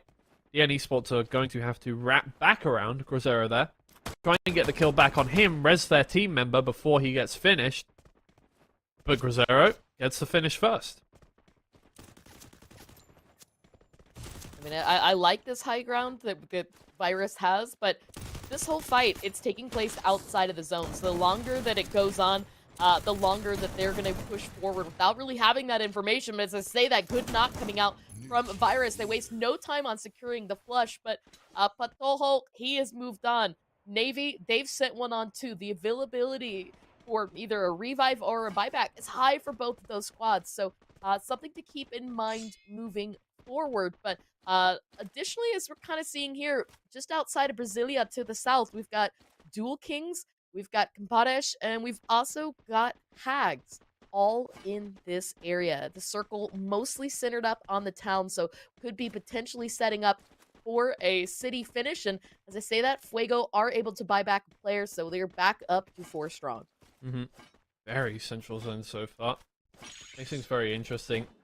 Especially for Fuego, who do like to sit in the middle of the map and kind of, you know, take an easy route in that, you know, wherever that zone goes, we don't have too far to travel. We can get an early rotation in. So them sitting in Brasilia, right when Brasilia is in the middle of the map, that's going to be very nice for them. They do need to stave off a little bit of a push from Dual Kings, who are coming in from the Eastern Wind. The Eastern Wind, that's a, that's some kind of war game reference, I think. You know, I mean, if you say so, but look at this real quick on the map. Navy Chino did manage to circle around ZRJ without being spotted. He's got a revive station, a buy station. That's a fantastic place to do full squad recovery from. La ONU all the way down to the eastern side, looking a little bit healthy in their situation as well. DN also were able to buy back all 4 players without even needing to use revive stations. So we've got these teams looking healthy, back for more in a big position. So Virus Gaming maybe becoming a bigger threat to Chinos. We can see they are sitting 2 across the river to investigate. The circle is going to center itself up against Brasilia once again. Water's still into play. That means that Tankas and Chris, who are still out in the golf course, are going to have to be careful as they cross the road or potentially even the bridge. Yeah, this could become a very, very packed last couple of zones here. I mean, you got to be scared for tankers here who are kind of moving in slowly. They're going to be running into several teams who are edge guarding this next part. And not only is it edge guarding, it's edge guarding a river. Trying to get over that river in zone, you know that there's no way you can really go. You have to just cross that river, especially with the zone cutting off both sides of it with no hard cover to use to cross that. You can see here, DN are actually trying to make some kind of headway, maybe scout out an area to cross that. In fact, they are on the right side of it, literally and figuratively. But there's nobody that they can guard off the edge of this river, so they're just kind of sitting at the edge of it, hoping somebody comes their way so they can make them pay a toll. I like this, right, though, because I think most of the kills that we typically see are from the teams that fight along the edge, and knowing what that water allots itself, especially if the center continues to hold on to Brasilia, gives those opportunities. But opportunities also right now being rewarded there for Fuego as they clean out what was left of Dual Kings. 4 kills for them, 4 still alive. Not a bad start for them, but they've kind of struggled through the first half of this match. So, additionally, out through the south, 4 kills were given to Atomic earlier in the day, and they've kind of been on and off chasing 1A here. So, 1A haven't quite found an opening point into the circle, and if this aggression continues forward from Atomic, we might not see 1A get in at all. And we can see Flo starting out those shots right now as they're continuing chase here. And for 1A, it looks like LPFM is actually going to break back away and see if he can find another angle of approach here. Yeah, I think we're just kind of bringing them on a little bit of a witch hunt here. Take the. I mean, the pressure is so high up on 1A here because it was brilliant from Atomic with their edge guarding. They just made sure that 1A wasn't getting through. So 1A very smartly went, okay, somebody's dying here. Let's just try and lead as many members of Atomic away as possible. I mean, the sacrificial lamb here is Lauren. It's only a matter of time, but the longer you keep him, the longer you keep the team occupied in this fight, the more the rest of your team can do, and maybe he'll actually get something else with his. No, it will be finished. But yeah, I mean, look how far away the rest of the 1A team has got in that meantime. They're well away from the danger of Atomic, so the plan I mean, worked. it was smart for 1A, right? To kind of break up so that they could give themselves that opportunity. And the other thing to note, that revive station is still unused in that area, and it looks like Waldy might potentially go for that play for it. But right now, with the play that we're seeing, Tankas hiding out in a sniper tower, ZRJ coming up the steps. They are going to go ahead and take down Mannix. That is one more additional kill for them. It looks like the other member of Tankas up top in the water, in the house, excuse me, trying to stay out of sight, out of mind. ZRJ have 2 opportunities here. Do they go to secure the kill? It looks like Griffo has spotted him. Or do they go for the zone? I think right now the play for ZRJ is to continue fighting out onto Tankas. Yeah. See, up top was spotted. So the other 2 members of Tankas, they're up to the north. I think they're in here safely. But, oh. Navy still has a player up in this too. I didn't realize it at first because the red was just kind of hidden behind in the map. But that's actually Chris still alive. And Chino! Excuse me, it was Chino that was still alive, and he's made his presence known now. Oh no. Yeah. They will get the knock in return. Hopefully the kill as well, because losing a member like that is going to be pretty hard. They will become the kill leaders. But taking a casualty like that, I'm not sure if there's any revive stations still in this area, so I think they're in a tough position of kind of just having to wait on this one and play with 3 members. They do need every point they can get. Once again, they are quite a ways from the top 8, and if they can't even get up to that by the end of today, they have absolutely no chance of getting into the grand finals without going through the LCQs first. They need another 40 points to make their way up. So this game could be a big inroads into that, but they're going to need to score at least 20 points every game. Yep. 1A and TRJ right next to each other, just getting fired down upon by Atomic. Waldy is the first to be knocked. Remaining ZRJ member just kind of skirting on the edge of it, though. You know, you kind of commend Atomic here, right? Because they're keeping that pressure along the edge and still continuing to look for those scoring chances. But on the opposite side of things right now, DN trading out kills. They try to take out La Onu's compound from them. Santi setting up his Just a little bit of a glue wall to try to protect him out. Prince is going to take out 2 members. DN fully eliminated now. And that is 3 kills for Laonu, something that they desperately needed in this position. But look to the north up there on the minimap. Tankas, the last 2 players that did survive that onslaught from earlier, are wrapping back around the high ground. So that could spell trouble for some of these teams who might not have been counting the leaderboard just yet. Additionally, through Fuego. Looks like they're actually in the line of sight here for Laonu. That's going to sting a lot for DN Esports, by the way. They're not comfortable in that top 8 yet. ZRJ also down. That's also going to sting for them. A lot of teams' dreams kind of being put in check a little bit right now. You know, DN Esports were running away with things after that last game. And they need a few more points to be comfortable whatsoever. They have, well, teams outside of there that are nipping at their toes. You got USA Esports. If they get 40 points tomorrow, they overtake DN Esports once again and drop them back down. And obviously Club 9D and Osaka are nipping right at their heels as well. But they really do need everything they can get. In these last 2 games, they cannot sit on their heels and just kind of try and coast their way through into this one. They don't have a big enough cushion yet. There we go, the push. You talk about cushion. Hags built one for themselves a little bit, but there's only 1 member still up. The glue wall's up left and right. He's trying to stay alive. There's no opportunity except for Laonu. They're going to send Mario out. And that is a full elimination there onto Hags. Laonu haven't had to move from this compound at all, and now already sitting onto 7 kills. Navy, another team, right? We've been talking about in the chase with only 1 kills, only 1 player up. It is Luis. He is not looking to be in a safe spot. So this could be a tough situation for both of those teams that are continuing in the chase to be in the top 8. But look at this. Everybody wants that center compound now. Yeah.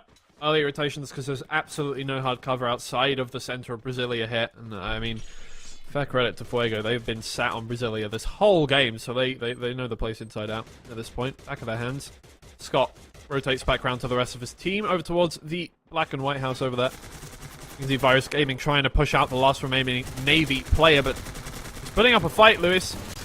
Will get knocked eventually. Finished. Navy Esports out of the game. Fuego already firing down on top of Virus Gaming, though, doing a lot of damage. Got a knock or 2 in there. You can see nades flying in through the window. Not able to get a kill, but Tankers will be eliminated by Laonu. We're down to the last 4 squads in Fuego. Virus Gaming, Atomic, and Laonu. Just all skirting around each other on the edges of these houses. Fuego has the zone right now, and they have eyes on just about every team. They were also picking out onto Tankas as well, so that's making them very dangerous. There's Grosero is going to go down. Jeffrey trying to see if he can get that revive, but it just isn't quite meant to be. And Calvin, the rest of the team, right now it's an opportunity to pop those ults. Try to keep things as safe as possible for this squad, who's currently on 6 kills. More throwables out to keep that pressure on Virus Gaming, who did manage to get those reses and recovery. 4v4 just in this one house. Laonu also still have 2 players up. Prince and Santi in a position to third party this. And speaking of third partying, here comes Atomic. Yeah, there is a lot of teams in this one. It's a party. There is a party going on. And the parents aren't here to moderate it whatsoever. They went away on holiday and they were like, don't bring too many people around. And now there are what, 15 people in the house. So unlucky, I guess. It's gonna be a big bill. No kills yet. I don't know what's going on, but they're pretty content with staying in their own rooms. Segmented over here. Last 4 teams still standing. Atomic, they've got their outhouse to themselves, but Fuego and Virus Gaming, they're right on top of each other now. And Laonu also still managing to hold the angle with both Prince and Santi on the outside of this. And here we go. We can see just really how chaotic these 2 singular houses are. Virus Gaming downstairs, Fuego upstairs, partying up in the attic is going to be into. And in the other house, the next door neighbors, it is Atomic. So these 3 teams really trying to see what they can. The issue is, and you can see this right now, the zone is right there along the edge of these 2 houses. So if Laonu continues to keep their heads down, sit and wait, they could potentially steal this away from whichever teams comes out of this on top. You can see it is just absolute chaos indoors now, as it's a triple kill out for Virus Gaming. Virus Gaming try and compound this one with a little more. Fuego bite back a little bit, but it's just into left. Gets one more, but no. Virus Gaming will finish it off, and they will keep all members alive, but now is the time. Now is the time for Atomic to get involved, but Atomic, they've set their sights over on Laonu, who were looking probably to get this one done quickly. Virus Gaming finishing off 1 and 2 immediately. 3 teams turn to 1 in the matter of 2 seconds. It is, sorry, no, it was Virus Gaming. Sorry, they have the same color in there. It's Virus Absolutely. Gaming. You know, and it was a little tricky, right? Because the zone also did a lot of work. That fighting that was happening there between Atomic and La Onu on the edge, a little bit of a mutual destruction there, right? Atomic decided to break away and unfortunately was not expecting La Onu in that position. So as they both faltered there wasn't really any other time to recover, and the zone did the rest. So very well played by Virus Gaming for that match, who got some much needed points. They can sit comfortably tomorrow. Yeah, they'll be very comfortable up there. Just like Atomic, they're going to be really comfortable too. La Onu, they're going to compound their kind of distance from that bottom 4 as well. This is something they really need. We haven't paid a lot of attention to them because they've kind of middled every game. They haven't gone out quickly. They haven't gone out right at the end of the matches. But, I mean, they do need points. They're about 40 away right now from that elimination zone. So they do really want to, just in case Sundell Esports, Big Trip, Brothers YT do have a big day, get back up onto there. They don't want to be dropped down too far. So, this is a good day for them, but they do need a little more points. So that would have been a very nice game for them. They'll be pretty happy with their placement there.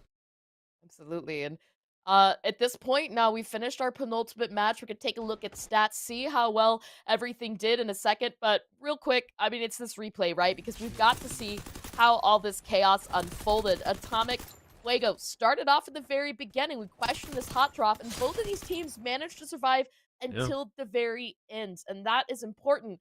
On the opposite sides of this, DN and Navy, the story of the day. It was a bad game for both of these teams, in part because of this move that Virus did right here. Yeah, Virus Gaming, who, yes, they do have a very good track record on Purgatory, so it's something we expect from them, but unfortunately, the 2 teams that really needed points the most have run into them at the same time. And it's really not gone well for either of them, because Virus Gaming just seem to clean up shop when they meet a team on Purgatory. They just know what they're doing around here. DLJ, another team that is contending for the top 8, a little further away, but, well, again, they didn't have a great game. They got knocked out towards the end, again, by Virus Gaming, taking out the last player. And, Virus Gaming just controlled the pace of the game this whole time, and somehow staying alive throughout this whole thing. I mean, Fuego had control of this house. Virus Gaming somehow just managed to moderate their pushing ability right until Fuego were at their weakest, pushed all the way in, and cleanly got it all done. Absolutely. And I love these house fights. I love when we get to see the glue walls come out into play, when we get to see everybody throw out their ults and get a little bit of camouflage action in there as well. But ultimately, as you said, Virus Gaming managed to dictate that style of the game, and it was 23 points for them, 11 of which came from kills. La Onu also holding up to the very end, pick up a much-needed 19. Atomic, 14 points. Fuego, 13. And then it kind of drops off from there with the surprise from ZRJ. Although they went out early, they did get 7 kills. So congrats to them for that. But, I mean, look, DN Esports going out with 1 point, that hurts. Yeah, that's really not going to make them very happy. They'll keep their position, obviously, and they will actually tie for points. They were 1 point off Team 999 in 5th place there, so technically they're in a joint 5th right now. They do need more points. I can't say this enough. Club 9D are right behind them, like 7 points behind them right now. You've got Osaka who just got knocked out of the top 8 by these guys. They're going to be hot on their heels as soon as they get back in the lobby. USA Esports again right outside of that too. So it's just so important that they really get a bigger gap on this one. Absolutely. The prince of kills right now, 8 to his name. Dax Z with 4. LPTM silently putting that work in once again. 4 1A, and Grosero, Victor both with 3 apiece. So you love to see it at this point, though. I mean, we're moving forward to our last game, and we've talked about points. We've talked about that climbing on the leaderboard. We've talked about the way that these teams have done things. You kind of gotta wonder. I mean, you brought up a good point a second ago. You said Team 999. we've got one more game to go. Yesterday, Team 999 had 74 points in a single game. Fuego sitting on 73. I think obviously they're happy, they're healthy, they're at the top of the leaderboard. But when we look at teams like DNE Sports, when we look at teams like Navy, 68, 72, that's what they need to keep in mind is wherever they land today, a team like 999, a team like Osaka could also have a 70-plus point day tomorrow, and that could knock them out of the top 8. And that's why you guys think we're being really hard on them. That's why, because we want to see these teams succeed. They're putting in so much effort, and it is so incredibly close right there at the cutoff. Yeah, there's so many teams that are really trying their best and started trying their best, weeks ago when they realized that, oh, we're in this mid-table, we need to push right now. Teams like Team 999, who really started things off quite slowly, got into the mid-table by week 2, and then they were like, oh, we're going to be in the fight to stay in kind of that range towards the top 8. They started putting on the afterburners earlier on. So they started getting towards this one, and they started getting those points, and now there's so many teams tightly grouped around that cutoff towards the 8th position that everybody needs to put in the work right now. And then, DNE Sports, it's not a comfortable cushion they have right now. They need more points from this if they really want to secure their position through tomorrow. And real quick as well, take a look at the bottom of the leaderboard, the teams that are not going to be moving forward. Brothers YT, they had some moments of brilliance yesterday. I finally thought that this team was starting to get it together, but they've got a long way to go if they want to make sure that they can get ahead, because SKB, OG Wipe, also playing tomorrow, and that's something to keep in mind on for how close it is. Tankas, you're in the top 20, you're 1 point ahead of SKB. It's not looking good with 3 of those teams in the chase tomorrow. The likelihood there of getting eliminated is probable. Dual Kings not safe yet at only 204 points. They really need to put down at least another 10 to 15 points this last up-and-coming game. Laonu have managed to climb up to 16th. I don't want to say at this point that them or Hags are entirely safe in the LCQ, but I think that the possibility that they will move forward to the last chance qualifier is quite high, though not guaranteed at this point.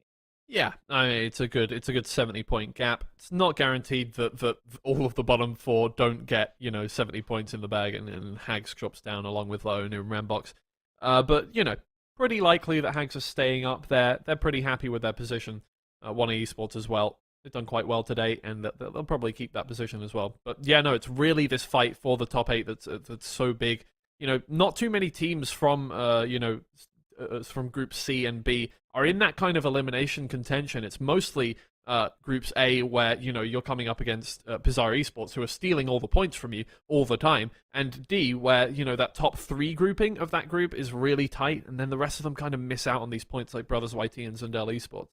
So these teams are really the ones that are really in contention to lose out on this one. So it's really just Tankers, maybe Dual Kings, that really need to push up their game for this last map to see if they can lock in a position that's favorable going into tomorrow.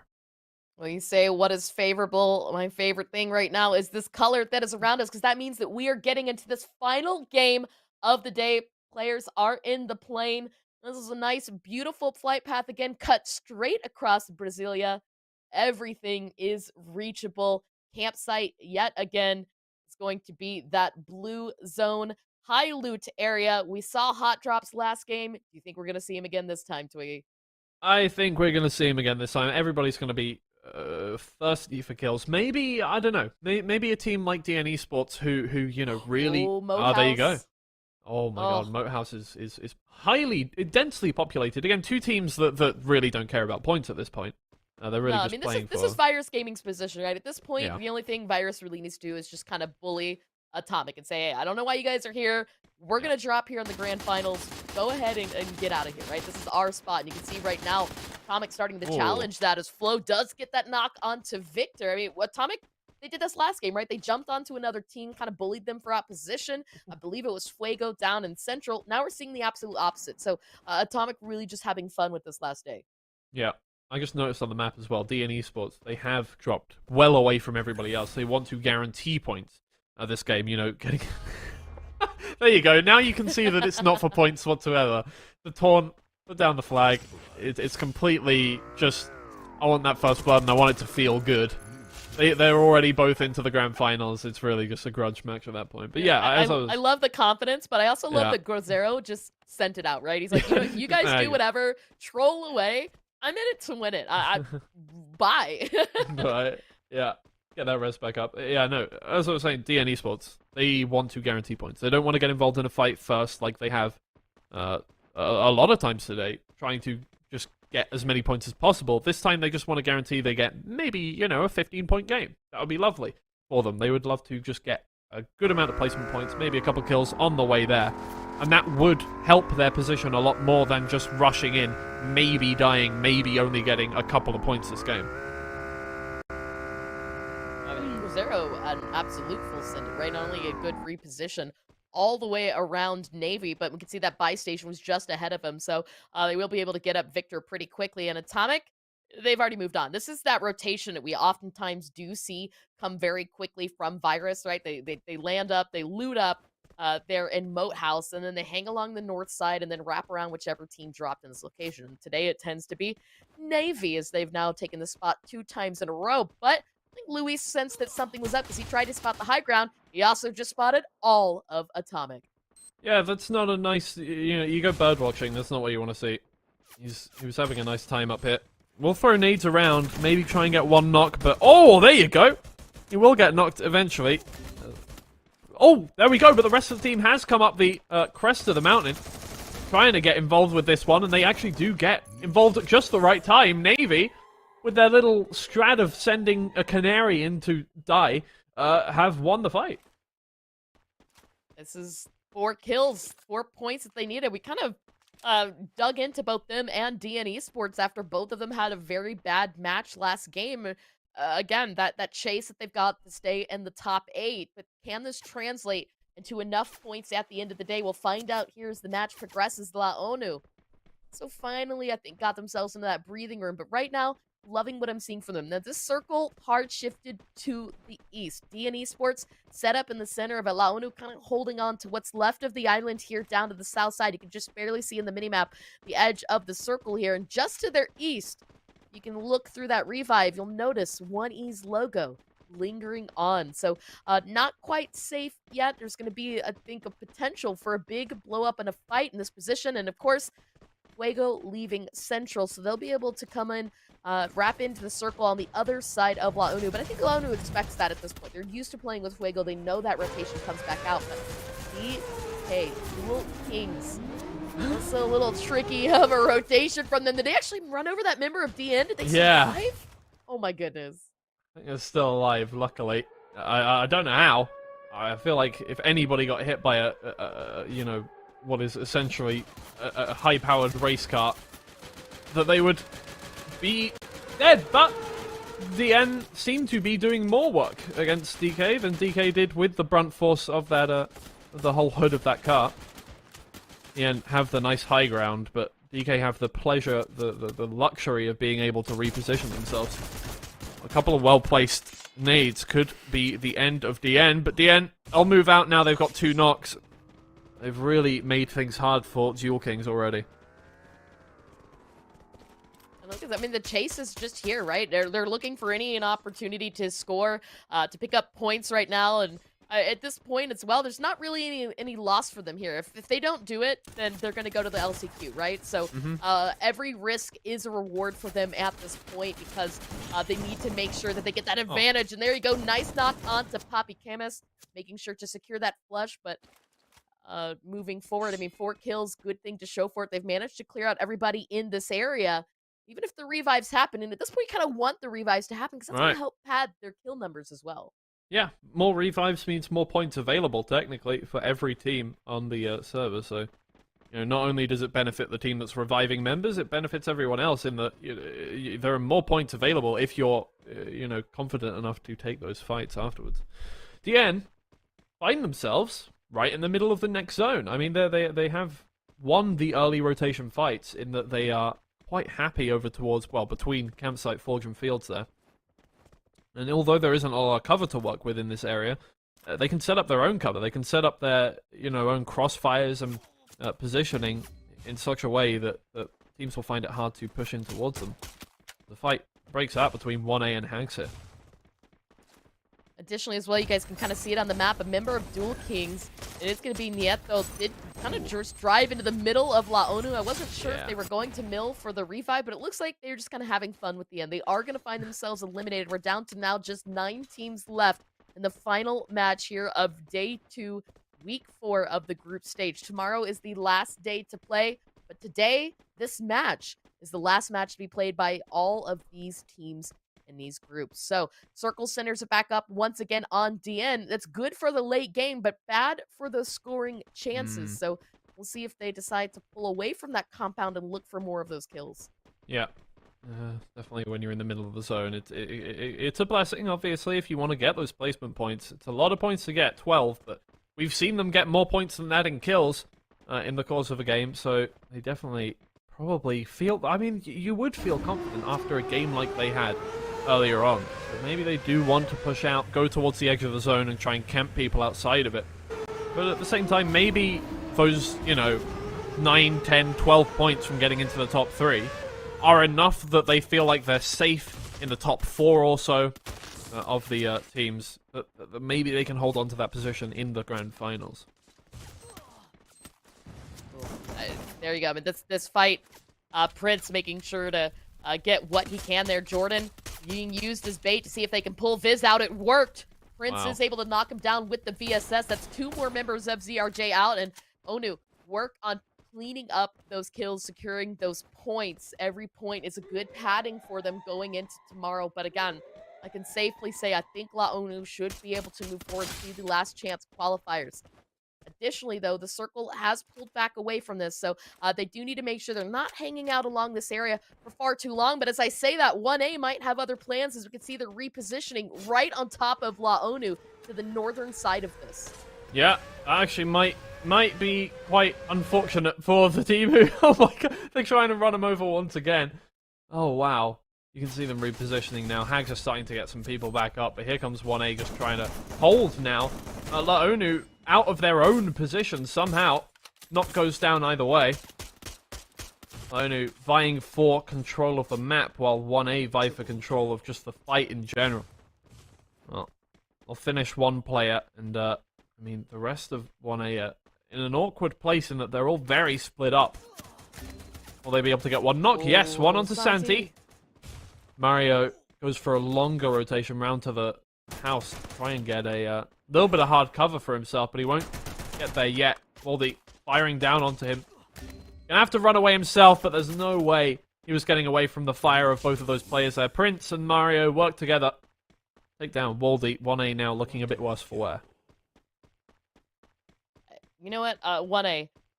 I still believe there's opportunities to buy back players. There are opportunities to revive players. They've got a lot of resources out here to the southern part. Obviously, the question comes into play is, do they have the resources to take on those actions? Ghost, LPTM can continue playing that out through. And as the circle continues to close on the opposite end of campsite, you can see Hags holding along the edge. Fuego playing the edge. When Fuego plays the edge, we know they're playing for those high scores, big games. Circle once again favoring DN, though this time putting them in a southern position with all the teams that would be coming in along the southern edge. This could finally be that scoring opportunity they need if they can get these kills, right? They've got to win this fight, something they didn't quite accomplish last game. Yep. They're really playing quite close around the... You can see, well, at least DN Esports, we thought maybe they go outside, look for kills. They definitely are just staying camped in their own spot there in the new zone, which again has landed on top of them. Very nice for them. You can see here Navy engaging with Virus Gaming. Navy, another team that needs points right now. Virus Gaming don't need anything. They're happy. They're very, very likely into the grand finals. Navy, they need every kill they can get. They're on 5 right now. If they can get some more towards the end of this game, I mean, they need a lot to be safe. Fuego. I mean, you talk about the points they need to be safe. Fuego, another team that definitely doesn't need points, is at the top of the leaderboard, starting to third party this position. So, Navy looking to make sure they can secure their kills. Virus Gaming is eliminated. They've got just the edge of zone. 6 kills to show for it, but are they aware of how close Fuego is? Because Fuego could, in a very quick instant, ruin that opportunity for Navy to make something of this game. Hags picking the wrong location, or potentially for Navy, the right location to rotate now. As you can see, more additional knocks coming up onto this. Fuego somehow choosing not to be engaged. I think the play might be get in the zone first and then clean up onto Navy. Well, Navy already got a finish onto Fuego. Scott is the last player standing for them. Navy have managed to get themselves another kill. Being thrown down on by the rest of the players now. Hags, they did get involved last fight, actually. They stole a couple of kills from Navy on Virus Gaming there, finishing off the squad themselves. Which is why they were aware of Hags' positioning. But it's more Fuego that have got involved at this point, that have pinched Navy into this area. That's going to be, so terrible for them. Scott snipes out Chino there. This could spell disaster for Navy. This is really going to be the difference between them getting into the grand finals and getting stuck in the LCQs tomorrow. They're out in 7th place with only 7 kills to their name. That's not going to be enough, I don't think. That's going to be very difficult to hold tomorrow. Fuego, it is Scott into and Hoxino. Right now with the glue walls, the pressure onto Hags. The nades continue to come back out. The pressure is mounting there. Unfortunately for Fuego, they're kind of becoming surrounded. As you see, Hags was able to get one member around on the opposite side of this fight, but it looks like... No, excuse me. Fuego actually has retaken control of this as they managed to knock out one, but 2 players down. The last one still up, sent down to the south, and as I say that, he was spotted. That is it for Hags. Wow. That'll be it. Wow. Hags, again, well, I mean, Hags, I would say, are relatively safe. They don't really, that's not going to hurt them too much, in that they had a pretty decent game. They stole a couple of kills there from Navy Esports. They got a couple of kills on Navy Esports, so, you know, they got a good amount of points, and they'll be pretty happy going into tomorrow, watching the games that go on. Tankers, in the meantime, 4 kills. They do need every point they can get. You know, I mean, the teams they're in contention for elimination with are fellow teams that haven't historically got a lot of points in every day. So, you know, the margin they need to keep to stay in this LCQ zone is less than the margin that you would need to keep to get into grand finals. But every kill they get is incredibly important at this time, and Fuego is picking them off, as well as that Onu on the other side, one by one. We go the overhead view right now of the remaining 4 teams that are still up. Everybody trying to hold along to the edge. And you can see as well, Fuego is playing out of one of the few compounds left. TK hoping to see if Mannix maybe challenge them for one of those positions. One of the 2 buildings still unoccupied, but 6 kills to Fuego. Not sure if Scott realized that, hey, we should probably watch all of this. We haven't spotted everybody, considering there's still 10 people alive. Where are the rest of them? And the answer is Tankas, who, as we've seen before, is really good at snaking in the late game. Yeah, definitely. A lot split up. They've been hounded down by Fuego this whole time, but they've managed to sneak themselves a couple kills in this last fight. They're now spotted out by DN Esports, who want to get another kill on the board onto up top hit. But it's Fuego again, Scott, who snipes him out, and Hagsino, who finishes off Tank there. So... Fuego versus DN in this last zone of the game. Both of them on opposite sides of this new zone. Both of them with no cover to work with moving into this one. And, I mean, only one of these teams needs points. DN, I believe, right? They've got 4 up. It's versus 3 members of Fuego. You can see them trying to reposition. Member of Fuego is down. Can they find the last remaining players? Patojo, he's got a sniper ready to aim for it. Can he find one? But the trade comes out. Venva falls here. The numbers back in favor. Fuego 3 versus DN 3. Venva, though, was a very quick revive, but it came at the cost of 2 players. Denver starts healing instead of putting down some cover for his teammates after the revive comes through. Spells defeat for them in that amount of kills. 3 players down off of that one. I mean, it's not even an error. It was just unfortunate that that decision was made. Now, only 1 player left. The player that did get the knock hit. DN Esports eliminated. It was all over so quickly. Fuego will take another booyah, and they don't need any more points, but they got some more.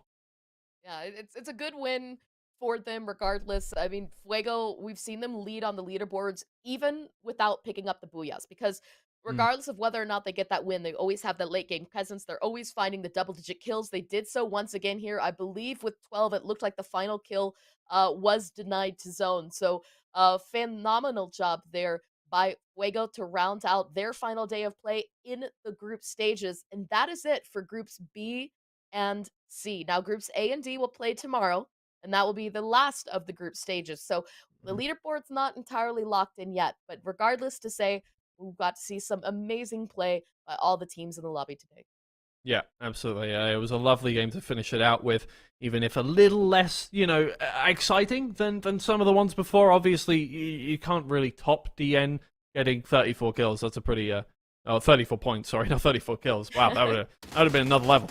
But, I mean, once again, this really, I think it was a little microcosm, actually, of how the day has gone in general in that these little fights between teams. Obviously, Atomic taking up Virus Gaming very quickly, and that's a fight that does not matter in the grand scheme of things. But once again, Atomic, they wanted that just for the fun of it. They got knocked out second anyway. You could tell. I think you can tell in a lot of these fights that these teams don't, when they know they've got that position, they don't really care going into these fights. We've seen so much better from them in form from these. But when you're pressed to get points, like DNR, you can make results happen out of thin air. They have not had a day like this even close to yet. But suddenly, when it matters, they can bring out that kind of energy that they need to get into the top 3 so often, get so many kills.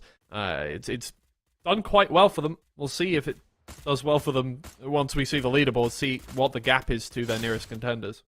Absolutely, because again, I mean, the contenders that we're keeping eyes on are ones that have also had very big point days. So it'll definitely be a nail-biter for sure going into tomorrow. But as we look at today, Fuego Esports rounds out the final match of the day, 24 points, 12 of which from the kills. DN Esports 16 with 7 kills. Tankas and La ONU 13 points apiece.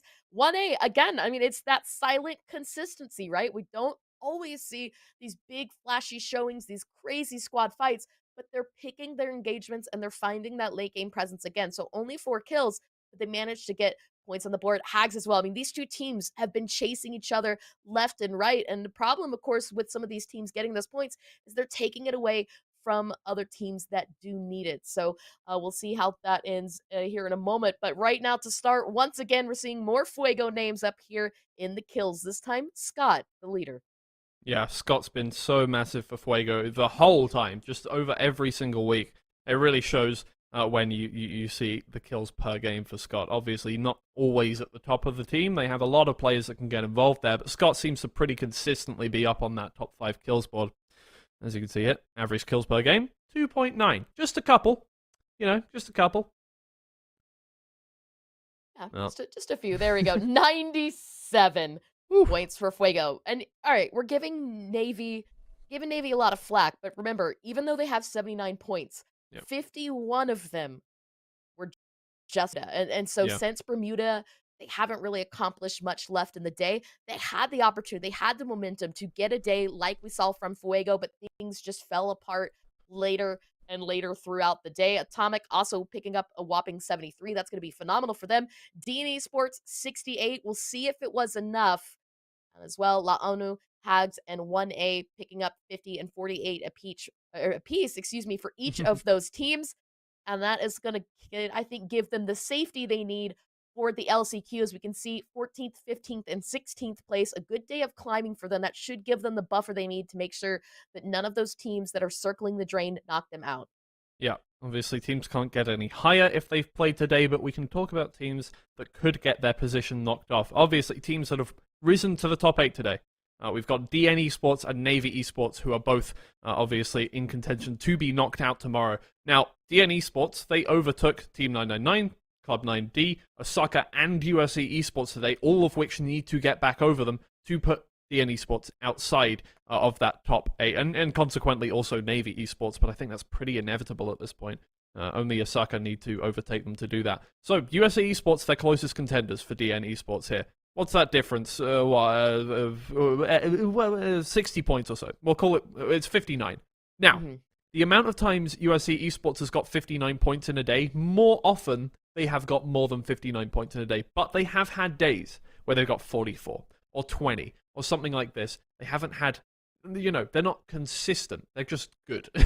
So, very possible that DN Esports get knocked out, but also very possible that they don't make that happen. So, it's not an amazing position to be in for DN Esports, but they should be proud of what they've done today. They've pushed from a non-Grand Finals position into what could be, I'd say about a 50% chance of getting into that Grand Finals now. Yeah. I mean, because really when we break things down, we look at who has left to play. IT Official has had phenomenal days before, but the likelihood of going from 13th to 8th, it's too hard of a reach, I feel, for what they're able to accomplish. I think a 60-point day, absolutely. But when we really factor in what USA and Osaka have been doing these last few weeks, they started out a little bit weaker. They've really been finishing strong. No doubt in my mind that they can have a 60 to 90-point day potentially for either of them. I'm expecting booyahs from both of those teams. Club 9D, they're already in the top 8. They're only going to climb from here. So the big threat obviously goes to Navy Esports, and the fact of the matter is,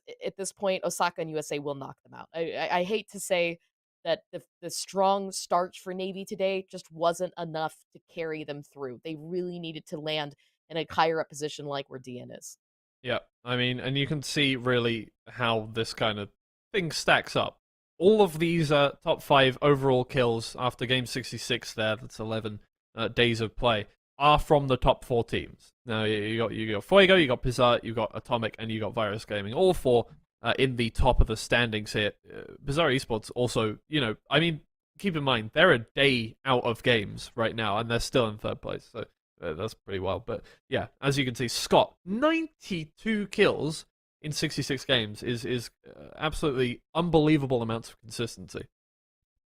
Yeah, and Grossero, I mean, he was holding on that lead for quite a while, but I think just what we've been able to see accomplish from Fuego has been really great. So a deal, though, will be back tomorrow, so that could potentially shake things up. 75 to so far today. I don't think it's too out of the realm to see him put down a 20-point day and jump ahead of Scott. So we'll see where Pizarro is, because really it's been these two teams that have been chasing each other in the group stage. That said, getting first place in the group stage doesn't really matter. What matters is how they're able to take that winning, that victory, right? The booyahs, the kills, and translate that once we move forward to the grand finals. So that said, congratulations to all of these teams. Twiggy, you and I are done for the day. We will be returning tomorrow with their last play, A and D, at 6 p.m. Eastern time. Do you have any final thoughts before we go?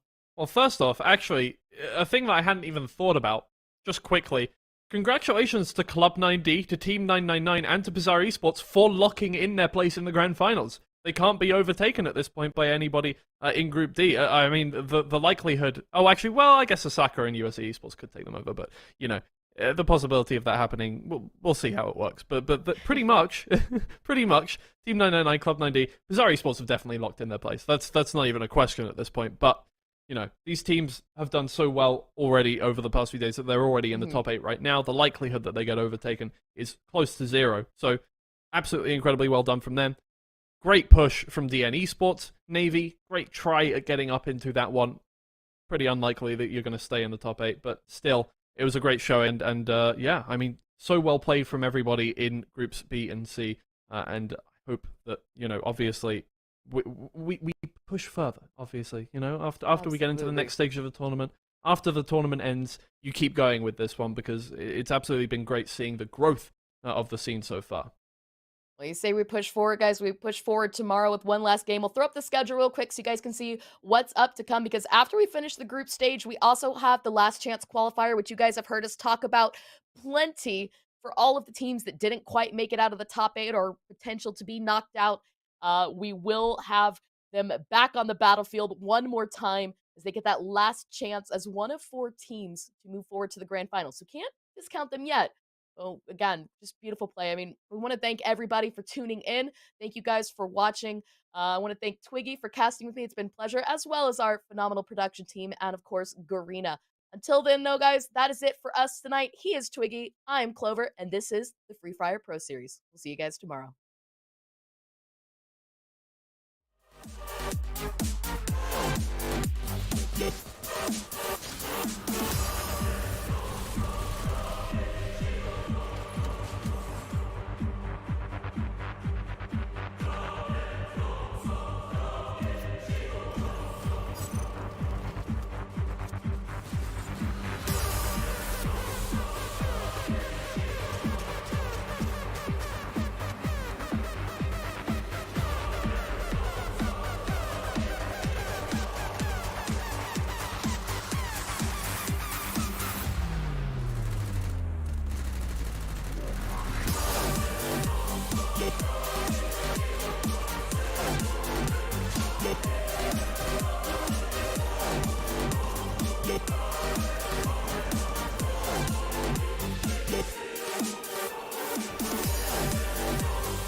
Bye.